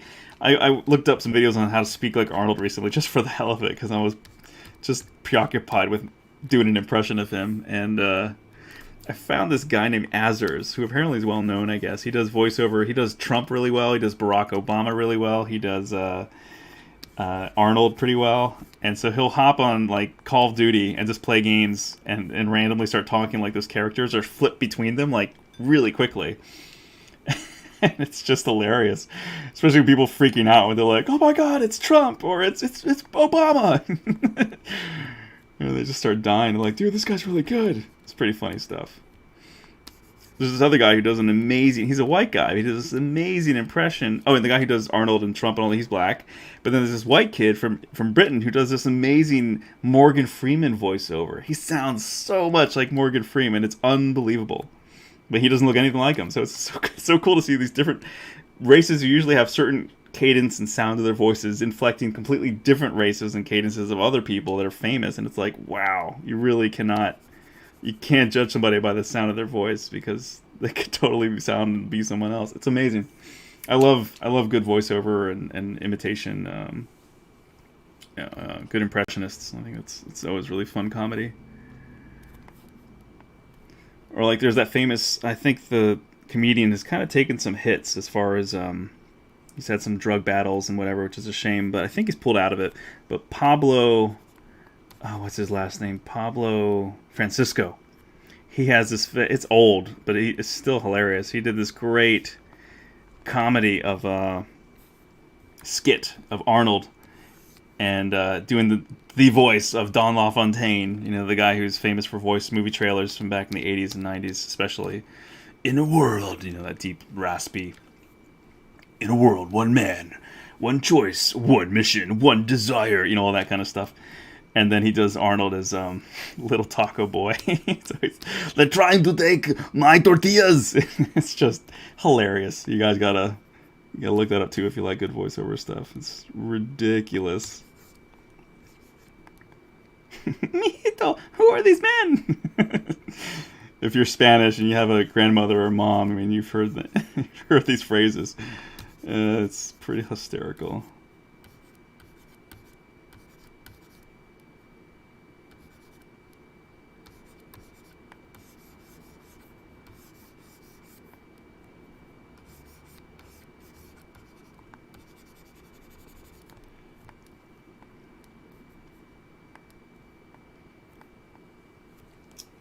Let's see here. Yeah.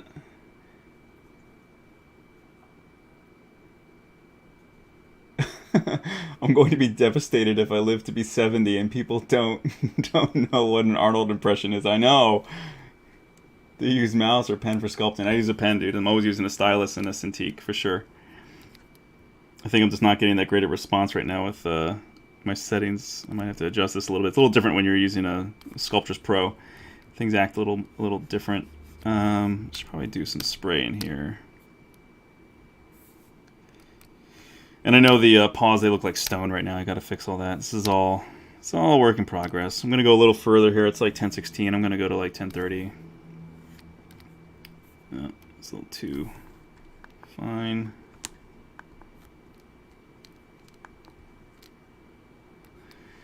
Get down! Get to the chopper now! Stick around.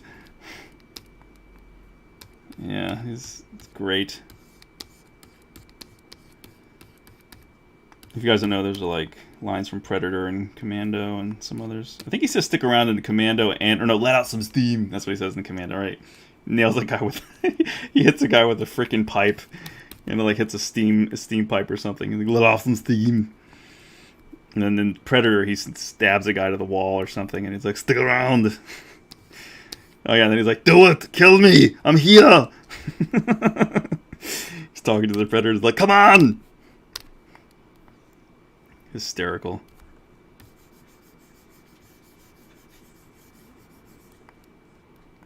Don't forget. Put the cookie down now!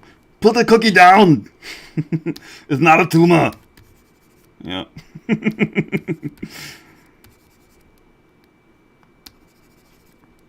We're here to pump you up! One of my friends, we were playing Call of Duty one of the other days, and they were like, "Oh, just say this," and I was like, "All right, quick, they're coming for us! Get the hookers in the blow and get to the chopper now!" And they loved it. I don't know why. Like, it's just something Arnold would say. Get the hookers in the blow. Like, he's not quite that kind of guy, but okay. Arnold. It's gonna be a sad day when that guy kicks it, man. Whew. I know he's not perfect. He's had some crazy bad choices here and there in life. But man, I read his autobiography like last year. And it's pretty awesome, man. He has a pretty incredible life. Like no one person is the sum of just their bad choices. So you can't judge everybody like that. But so that notwithstanding, he's had a pretty incredible life. He's a pretty awesome guy. He's achieved a lot of his dreams and goals, which is pretty incredible too. It's like he set his mind to something and then he did it. It's pretty cool. Gotta respect that.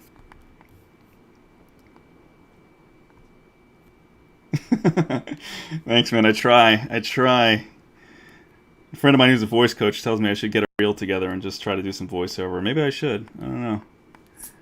I enjoy making people laugh, and I kind of commit sometimes and just go full on in when it comes to acting out certain things. Because I just want to get a response from people. I just want to make them laugh. I like making people chuckle. Especially when everyone's so serious all the time. Everyone kind of follows some of the same format. It kind of gets old, So it's like, get down! Get down with the sickness! Yo!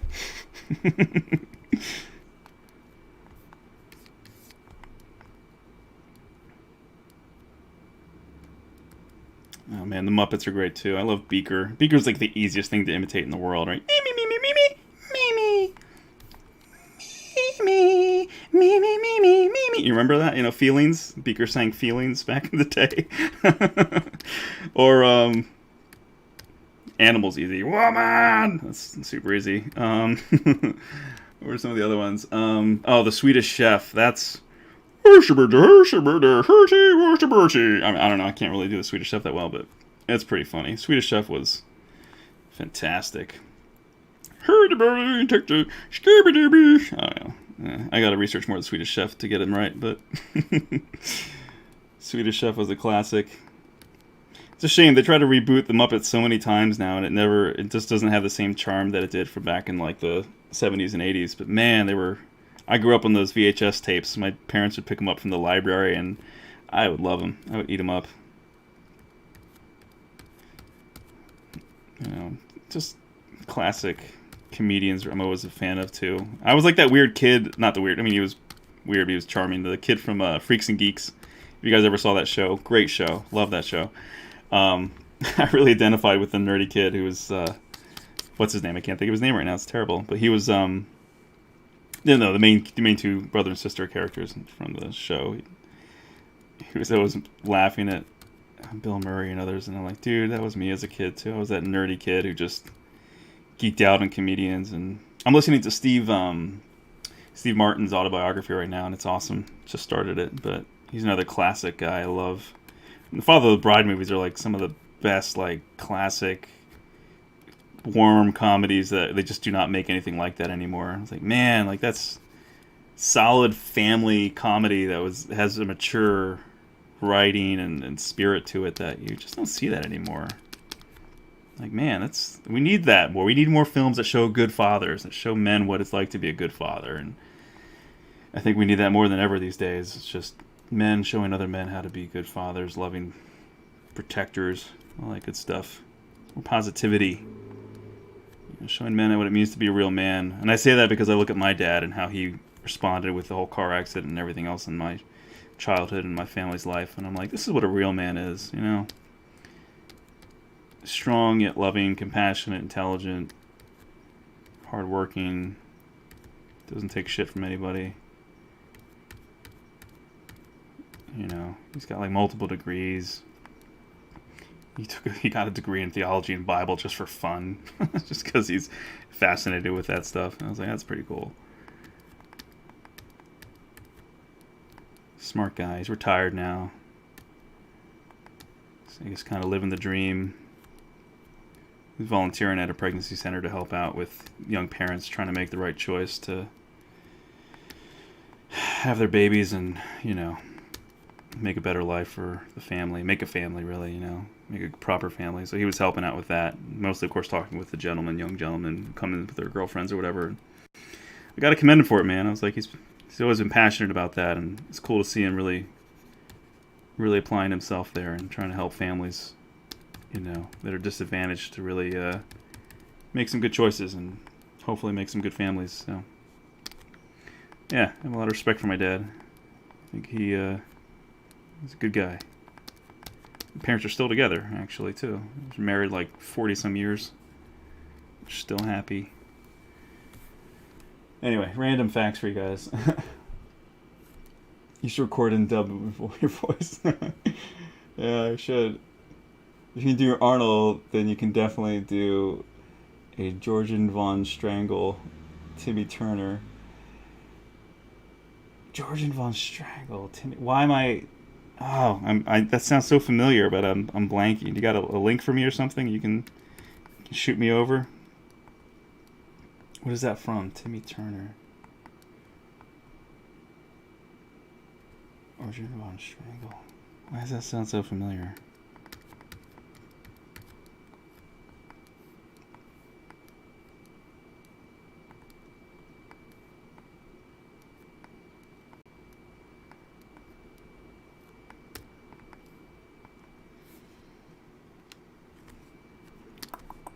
Alright, oh, there's my clicks for you. Just did it. Subconscious. It's my brain thinking sound. It's my... Where do I go from here? I always forget what brushes I use to get some of this, like, really nice pebbly kind of look for the clouds. This looks like disease right now. It's not what I want. Undo, undo, undo. Dynameshed. Alright, so... There we go again. Subconscious. Sorry, now you're making me think about it when I do the tongue clicks. Fairly Odd Parents. Oh, okay, I know about Fairly Odd Parents. I've never seen a single episode of the show, though. You can be... See You Good Vibes? Vita, I'm not sure what you're... You can be See You Good Vibes? Excuse me, I'm not sure what that is.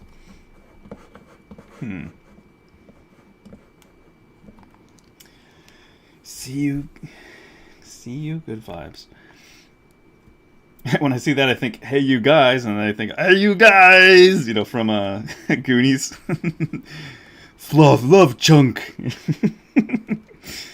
I'm not really giving it my all, but I remember I used to, boy, back in the day, man, like, right after college, I think I was working at a resort for a while, like, doing waitering and serving, and I would make some of those servers just loved the Goonies, and they loved Sloth, and they were like, I'll do Sloth. And I remember watching the clip and they'd be like, Sloth, love, chunk, yee. Just doing Sloth, like, it's pretty easy, you know. And, oh, there we go. Weird glitches happening right now. What's going on? Anyway, yeah, Sloth seems like a pretty easy one to do. Hey, you guys!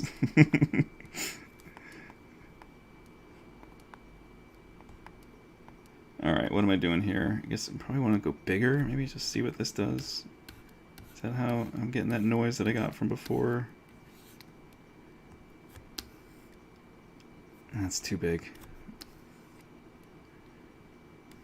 No, I think I need to get out of Sculptures Pro. That's part of the issue. It's tessellating it too much. Alright, where are we at here? Alright. Turn off Sculptures Pro. Try this again. Just need to add some more of that randomness to these things, and I don't want them to seem too much like Cupid's clouds, or they're a little bit more classical, like sculptural swirls. I want this to look a little bit more natural and organic, like the other clouds back here. So I gotta add a little bit more disturbance and randomness.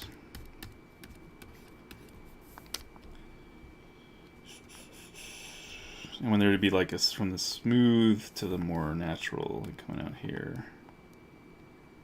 And that means adding this kind of noise. Maybe I should be going negative. Yeah, I think pitting actually works a little bit better than positive.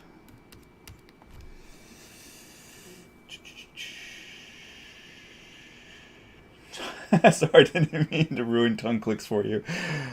I thought it was conscious choice. It's like a habit, you know what I mean? It's like, oh, let's see what I'm doing here.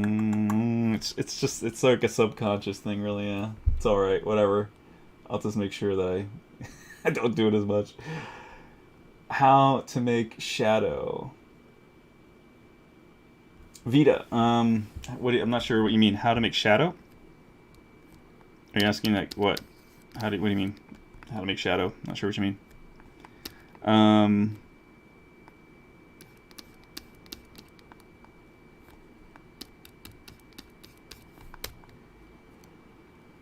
Might have to clarify your question, please.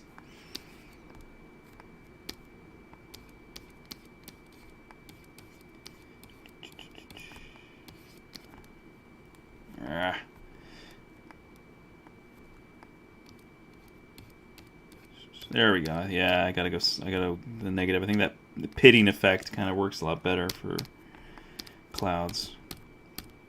And then I remember I used crumple. If you guys haven't seen this before, let me see if I can find it again. I upped the resolution on my monitor down here to save some space, but now it makes everything like tiny. Where is it? Is it crumple? What's the name of that thing? It's like a paper crumple kind of effect. Yeah, it's crumple. Yeah, all right. So you do this guy. It does a great job of like making things look like paper, like crumpled paper. But you also got to have the resolution for it. Let's see. I forget how to. Yeah, kind of adds like this random messiness to things. Yeah, kind of staggers some detail around.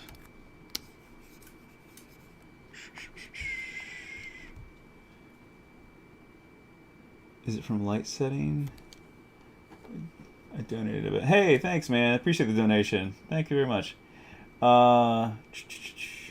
Thank you. Much appreciated. Is it from light setting? So you're just asking about the shadows you see right here. Yeah, it's probably just from the light setting. Yeah, all the shadows you're seeing are real time. So you go up here to light and you move your light around, you can totally change the look of it like immediately. So it's all about where you position your light. And it's a good idea actually to move around your light around a little bit when you have something you know you're going to 3D print, because it will give you a different perspective on different lighting scenarios depending on if you have this near a window or wherever, underneath a lamp, by a light. It kind of will help you to see the form a little differently. Yeah. But typically I like to keep it kind of, like a little, either dead center, 12 o'clock, kind of high noonish, or 1 or 10, 11ish, kind of just to give it that slight overhead, look to it. And also generally that's because most of the time light sources are above something or within something rather than below or directly hard side. It's usually diagonal top from some direction. Whether it's the sun or a lamp or whatever, usually you have stuff below that. Underneath it, not above it. So that's why I stick with that. And I think that's probably why they did that as well. It's sort of the default. You can limit the number of brush choices by hitting the keys starting with... Yeah, you're right, with the name, yeah. I.e. you can select clay brush by hitting B for brush and C for... Yeah, you're right. I know. I forgot. Yeah, I don't really do that enough. I should. Thank you. Learning topology, UV maps, and looking at portfolio projects I see at ArtStation. Are they usually low topo with really good map? I wonder how to approach making a sculpt for portfolio and retopo it, make it much less impressive. and retop would make it much less. Okay, so Barack TW, is that right? Yeah. So it really depends. So there's like different avenues, right? There's different paths you can take when it comes to creating a model that you want to show for your portfolio. You want it to be a game-ready mesh, which means it inherently usually would be low res, although now with Unreal really upping its game, you're going to be able to do much higher res meshes, you know? I mean, if you want to do a mobile game, I say that's now where the new old-fashioned gaming model was, where you'd have a really low poly character. Because now, like, I remember years ago, this is back at like Xbox 360, when that was pretty new, Resident Evil 5. I really enjoyed that game. I know it's divisive for some people. I really enjoyed Resident Evil 5. And I looked at, someone ripped the models from the PC version, and I checked them out, and they were like 150,000 polys for their in-game real-time models. That's pretty decently high for a real-time, in my opinion, when at that point, that was pretty high res. That was a pretty high-res detailed model. And of course, they were very judicial still, because you have to be, your polygon budget's pretty strict with games. But just let that sink in for a little bit, though, and think about poly count. You know, so even today for a AAA game title, you could probably push it to like 200, maybe even 500,000. I haven't looked at any recent game meshes in high detail recently, but I'm thinking if 360 was 150 for a AAA game main character, you could probably double that now, you know, and go with, you know, 500,000, maybe even higher. And so use that as some leverage for having some freedom when you create your characters for your portfolio, first of all. Don't think you have to go really low topo. Plus, honestly, if you want to have the most difficult job in modeling, you're going to do like mobile 3D models or something, because that's where it's going to be, everything's really tight budget. You know, you don't, for polygons, you don't have a high poly count available to you. You don't have, you know, you have your limitations. So if you want to, if that's what you really want to do, then sure, that's like being a masochist. You're asking for some pain.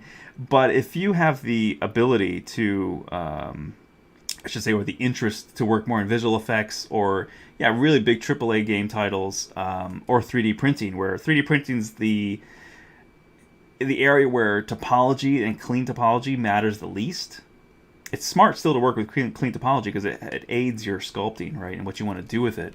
But it really, like here, I'm using all kinds of messy topology because I'm Dynameshing and I'm ZBrushing and I'm Sculptress Proing it. It's like whatever goes to get your shape down for what you're going to 3D print, as long as you understand the principles of how to seal it up for the end. And I haven't really gotten there with any of these yet, but eventually I'll get there with you for you guys.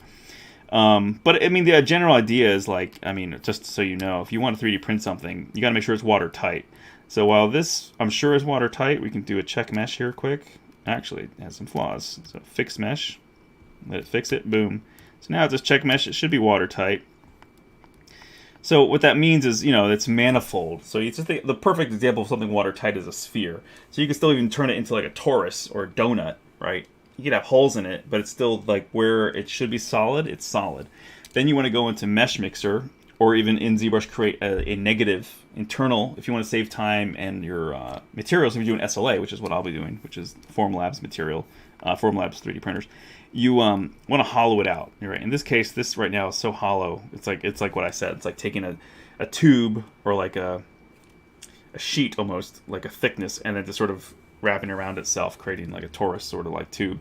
So this is not perfectly ideal, but let's say that this was just closed up back here. So I'm just going to do this quick and dirty and undo it.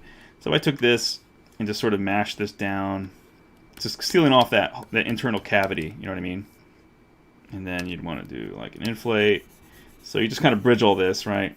And then we want to close up the eyes too and the mouth, let's say. But so you close up all holes in some way or another. You merge that together, then you have a watertight mesh. And from there you can 3D print that, really. Then you can hollow it out if you want in Mesh Mixer, and then bring it to a 3D printing software, hollowing it out just to save time and material.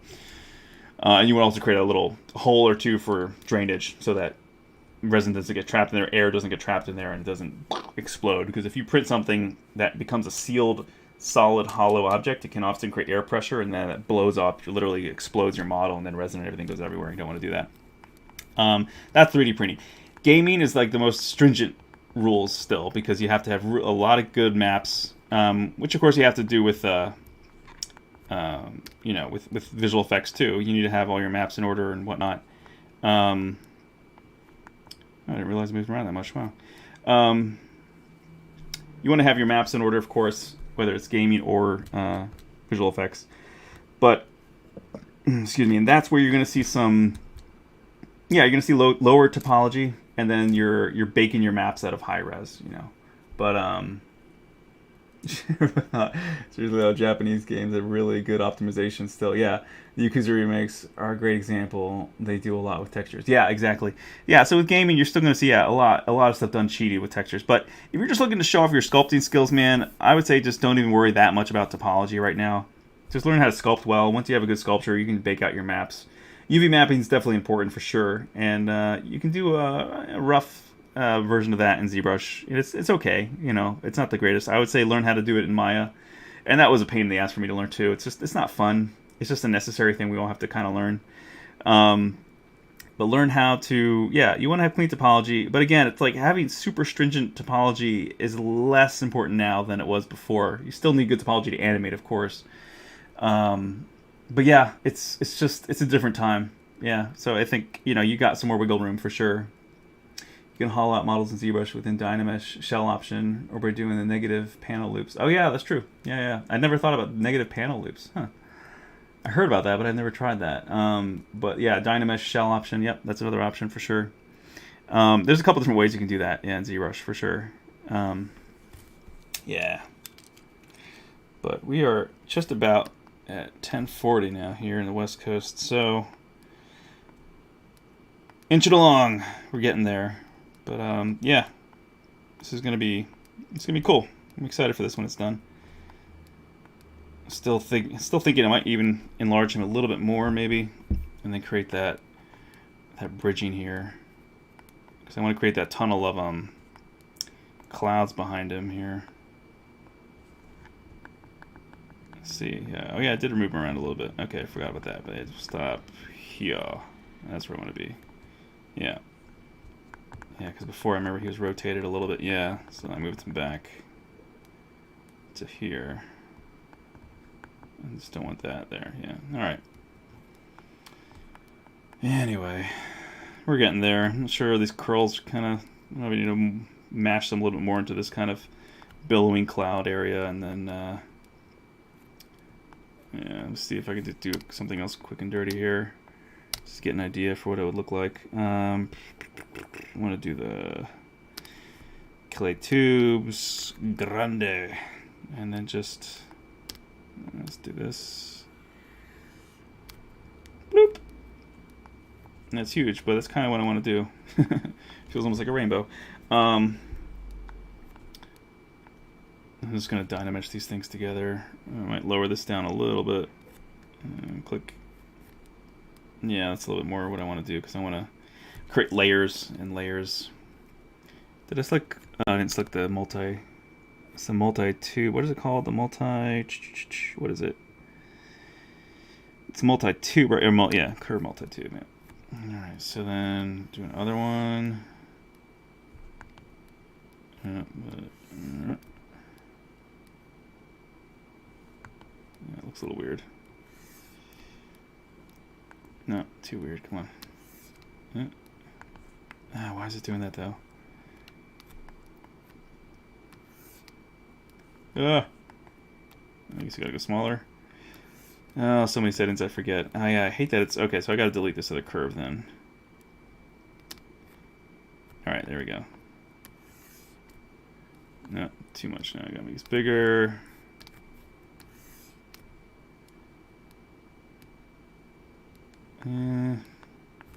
Probably want to do it inside, actually, I guess.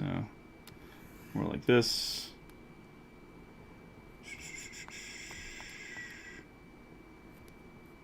Yeah. And then another. Yeah, except don't want to be going that way. I want it to be going the other way. But that just means arrangement. So yeah. So if I move, let's get some color coding on in here. Click on this guy. So you want this to be Yeah, I just want to trade their places because I want it to be opened up to where he is, and it gets smaller as it goes back. That's going to be the trick. Yeah, I think it's going to have to be like somewhat of an optical or visual illusion, really. It's not going to be... It's going to have to be somewhat faked. I'll have to play with this a lot more, I think, than tonight, but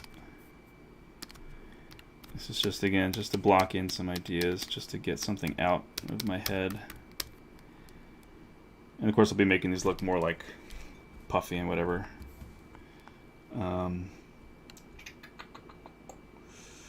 Thank you.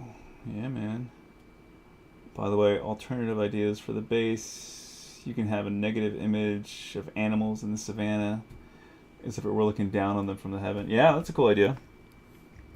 Yeah, I've been thinking about toying with something like that, with doing like underwater, like marine mammals, like dolphins and whatnot, like kind of printing a block. Because I've seen these done with like actual sculptures where they like pour epoxy over a sculpture and then they polish that and shine it. It almost looks like a fish tank, you know, that is built around a whale or something that's breaching the surface. So the surface of the epoxy is all wave formed, looks like a real wave, you know. It's really cool. And then it's like you cut a block of jello, you know, out of the water, and it's just like a frozen frame of that. I would think of something similar, doing that with like maybe a dolphin underwater, so I have bubbles, and you'd 3D print that block of just clear, one thing of just clear resin, and then the dolphin would be the negative inside that, and then have a sandwiching part behind it probably, so then you could look at it from two sides. You of course have like a split down the middle. I don't know, maybe I could just print it all as one thing and have to risk, you know, or at least have the bubbles create enough trail that they create an exhaust, you know, evacuation area for the air to escape. Or I could try to do it an old-fashioned way too and risk it and just do like a straight hole and then pour in some resin and then like laser weld it with the handheld laser I have, and then just sort of layer it in that way until I fill in the hole without... That's the hard part though, is having a hole going straight into where the dolphin is. You don't want to seal up resin inside the dolphin. You want to seal it right at like its belly button or something. So that would be a challenge to like pour some resin down that hole to seal it up and laser it before it drips down into the cavity of the dolphin. I don't know, but I've been toying with the idea of like negative spaces in solid clear chunks of resin, like you're suggesting kind of for down here with the animals. And I love that idea. I think that stuff like that is really cool. Because then essentially if you're doing like a facade, like you just have like say half of that is the dolphin and the other side's open, right? So you just have it open to the cavity. You can only view it from one side or three sides kind of. Then you have to, if you wanted to paint the dolphin as a solid color, you'd be basically painting the negative inside the cavity, essentially. That's a relief, you know, the negative boolean of the dolphin in the chunk, which is a pretty cool, different thing too. Like, I've never really seen anyone else do that yet, so I might try something like that just for the hell of it. Because I have so much clear resin right now. I need to get rid of some of that stuff. I need to print more before it all ages out. 'Cause after a certain time, I think resin kind of loses its predictability for print quality after about a year or so, is what I think Formlabs says. So yeah. What do we want to do here? Curve functions, delete that curve, yeah. Alright.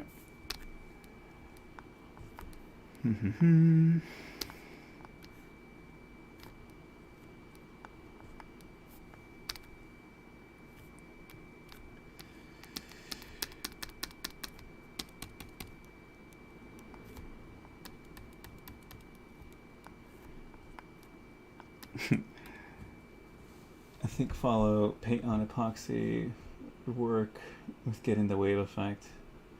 Although you can always print and dissolvable FTM material to dissolve and keep a hollow. Oh yeah, that's true too. Yeah, although I find it hard to really get that optically clear quality from FDM. It's almost impossible. It's really hard. I've seen people do it, but it's super challenging compared to the quality you get like out of the Form 3 right now, printing optically clear. You can really get practically like glass at this point. I mean, I've done some eyeballs and things like that, and it's, you know, there's the dip or drip method too, where you can just take a really thin coating of clear resin and then get that to be optically clear by just dipping it or coating it and then laser welding it quickly. It's pretty cool.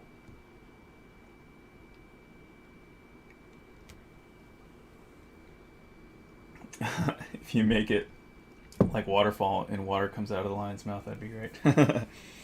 That could work. I mean, it's a classic sculptural trope. I think we've seen a lot of lions with like pouring fountain kind of thing. That wouldn't quite work for this one because this is meant to be in the clouds, and I think if anything, I've been toying with ideas of how to have lightning bolts maybe coming down out of the storm, but that would be a challenge too. I'd have to create a negative cavity, and then I've been thinking about that. I might still try it. It might have so much clear resin, I might as well experiment and just try to have like some thin channels here that will be hollow, and they'll act like light pipes, so kind of like fiber optics. And so I'll have the I have some negative channels in here, which I've also been toying around with. Like I have a LED circuit coming that's basically just a random sort of flickering effect for a lightning bolt kind of thing. It's really cool. So that'll be built into the back of these clouds and the bases for some lightning effects. Some of them I think will be like the general lighting effect, like when you see heat lightning behind or inside clouds during a hot summer night. Off in the distance, you just see light, like flickering inside the clouds. But I also want to have some clear, like lightning bolts, where you can actually see a very clear channel. So that I'll probably have some negative spaces down here in the God rays, and these God rays are just very placeholder right now. I'm still going to like add some really chunky, beautiful, like solid rectangles that will be like defining, staggering different beams of light, different qualities. Some I think I've got to figure out how to print that. I mean, I'm not sure I want to do it all in one go. I might try to have different channels of God rays. So like some will be a little bit more rough, so they're a little bit more foggy, and then others will be a little bit more super clear, But I think I want all of it to have a little bit of that frosted look to it, so that it really kind of holds the light inside of it. So I'm going to have a LED strip of warm white LEDs to give that golden light. Excuse me, man. Sorry. And then all of Mufasa and the clouds will be white resin, except for like Mufasa's eyes. I think they'll probably be like a frosted clear. So he also has that like really, like lightning lit eyes. And then the LEDs are like a really white blue, like a really hot white blue. I mean, it's mostly white, but it has a blue hue to it, and that'll be great for the lightning effect that I want to have in these clouds. So I'll try to create some channels for lightning bolts here and there, and I might have a lightning channel down here or two.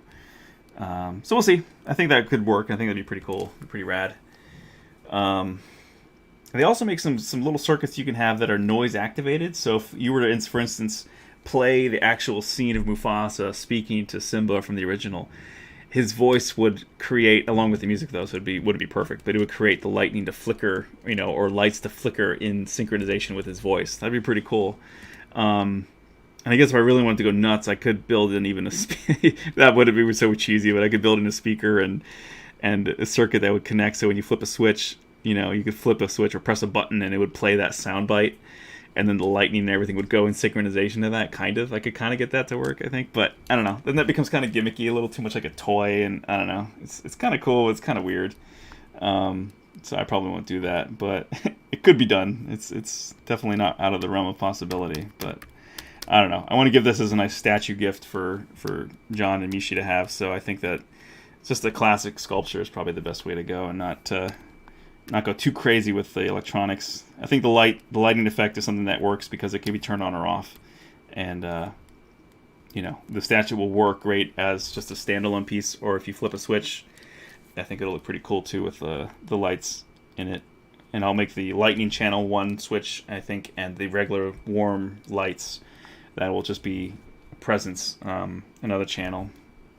And I might see if I can get them to, I don't know, oscillate or flicker a little bit too, because I thought about having LEDs running through here and having them be like trails, kind of like the lights I have for the Matrix poster.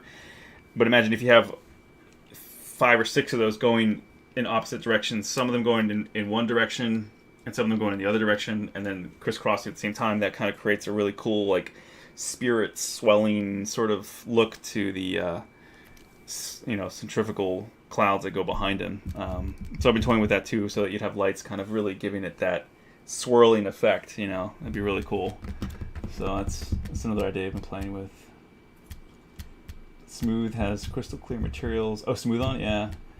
I tend to mimic the lost wax method with soluble materials if I just want to do a one-off clear cast. Anyways, you do you. Smooth on, yeah, they have a clear crystal material. I didn't think about that, yeah. I guess I could mold some of this stuff in that, you know? That's a good idea. Remember, perfection is a state where you can't add anything or remove anything without ruining the art piece, yeah. That's a good point. Nothing's perfect. Nothing is ever perfect. Anyway, I've gone for about 3 hours now. I'm almost at 11 here. I need to get going. Unfortunately, I need to eat something and take the pup out. I think he's ready to do his duties. But it's been fun, guys. I hope you guys had fun. I hope this was entertaining and somewhat helpful or useful to you, the ladies and gentlemen out there in internet land. They used to say in TV land, but this is not TV. But yeah, making progress. Making progress one step at a time. And I've been jamming out to some awesome tunes that are copywritten, so I can't play them for you guys, but I can give you the link. And I gotta tell you, as some of you know, I'm a big electronic music fan, so this was the jam I've been listening to for the last 3 hours. Paul Confold's 503rd episode. I love his stuff. He has some great DJs on there. The first, like, I don't know, I would say, what is it, like the first... Yeah, if you listen to even just to the first 20-ish minutes, you're going to have some pretty kick-ass stuff. And it just gets better. This whole episode is an hour long. It's great. Good stuff. Anyway. Yeah. Thanks, guys, for everything. Thanks for all the info. Vasquez, thanks again, man. Hey, Vasquez, do you have, like, an Instagram or anything? I'd be interested to see what you do, dude. Thanks, man. You guys take care, too. Thanks, Joe. Thanks for all the positive words. Hey, Vasquez, if you have an Instagram, dude, type it in the chat quick. I'd love to check out your stuff. Because I don't think we're following each other. Or at least I don't know if I'm following you. I don't think we are, right? Oh, Vasquez, thanks, man. You didn't have to. That's great of you. Appreciate it. Appreciate the donations, too. I just looked at my phone. Nope, I'm a hermit. You're a hermit. Okay, fair enough. All right. I hear that. All right, ladies and gentlemen, thank you so much for your attention and your advice and the laughs. I appreciate it. Get down! All right. No, we're not. Wait, no, we're not what? Nope. I'm a hermit. Maybe no, I'm not. I don't know. No, we're not what? I'm a bit of a hermit. I am. I don't get it out as much as I should, probably. But that's how you stay productive, right? I mean, you be a hermit. Following. Oh, okay, yeah, we're not following each other, yeah. So, you said you don't have an Instagram, so boo.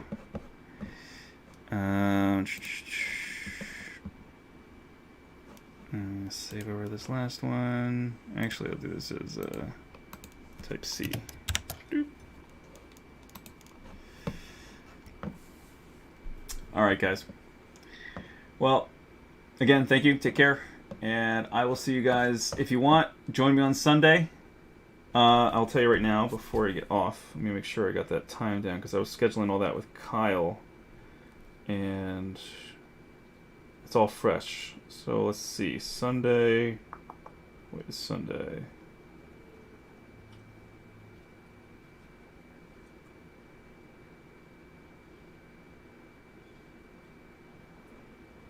Yeah, alright, so Sunday I'm hopping on at 2 p.m. I'm going to do like 2 to 4. So if you guys want to hop on there, please feel free. And we'll continue some of this stuff, and I'll be doing some armor for the Last Guardian for my short. So, should be fun. Alright, guys, thanks a lot. Take care. Peace.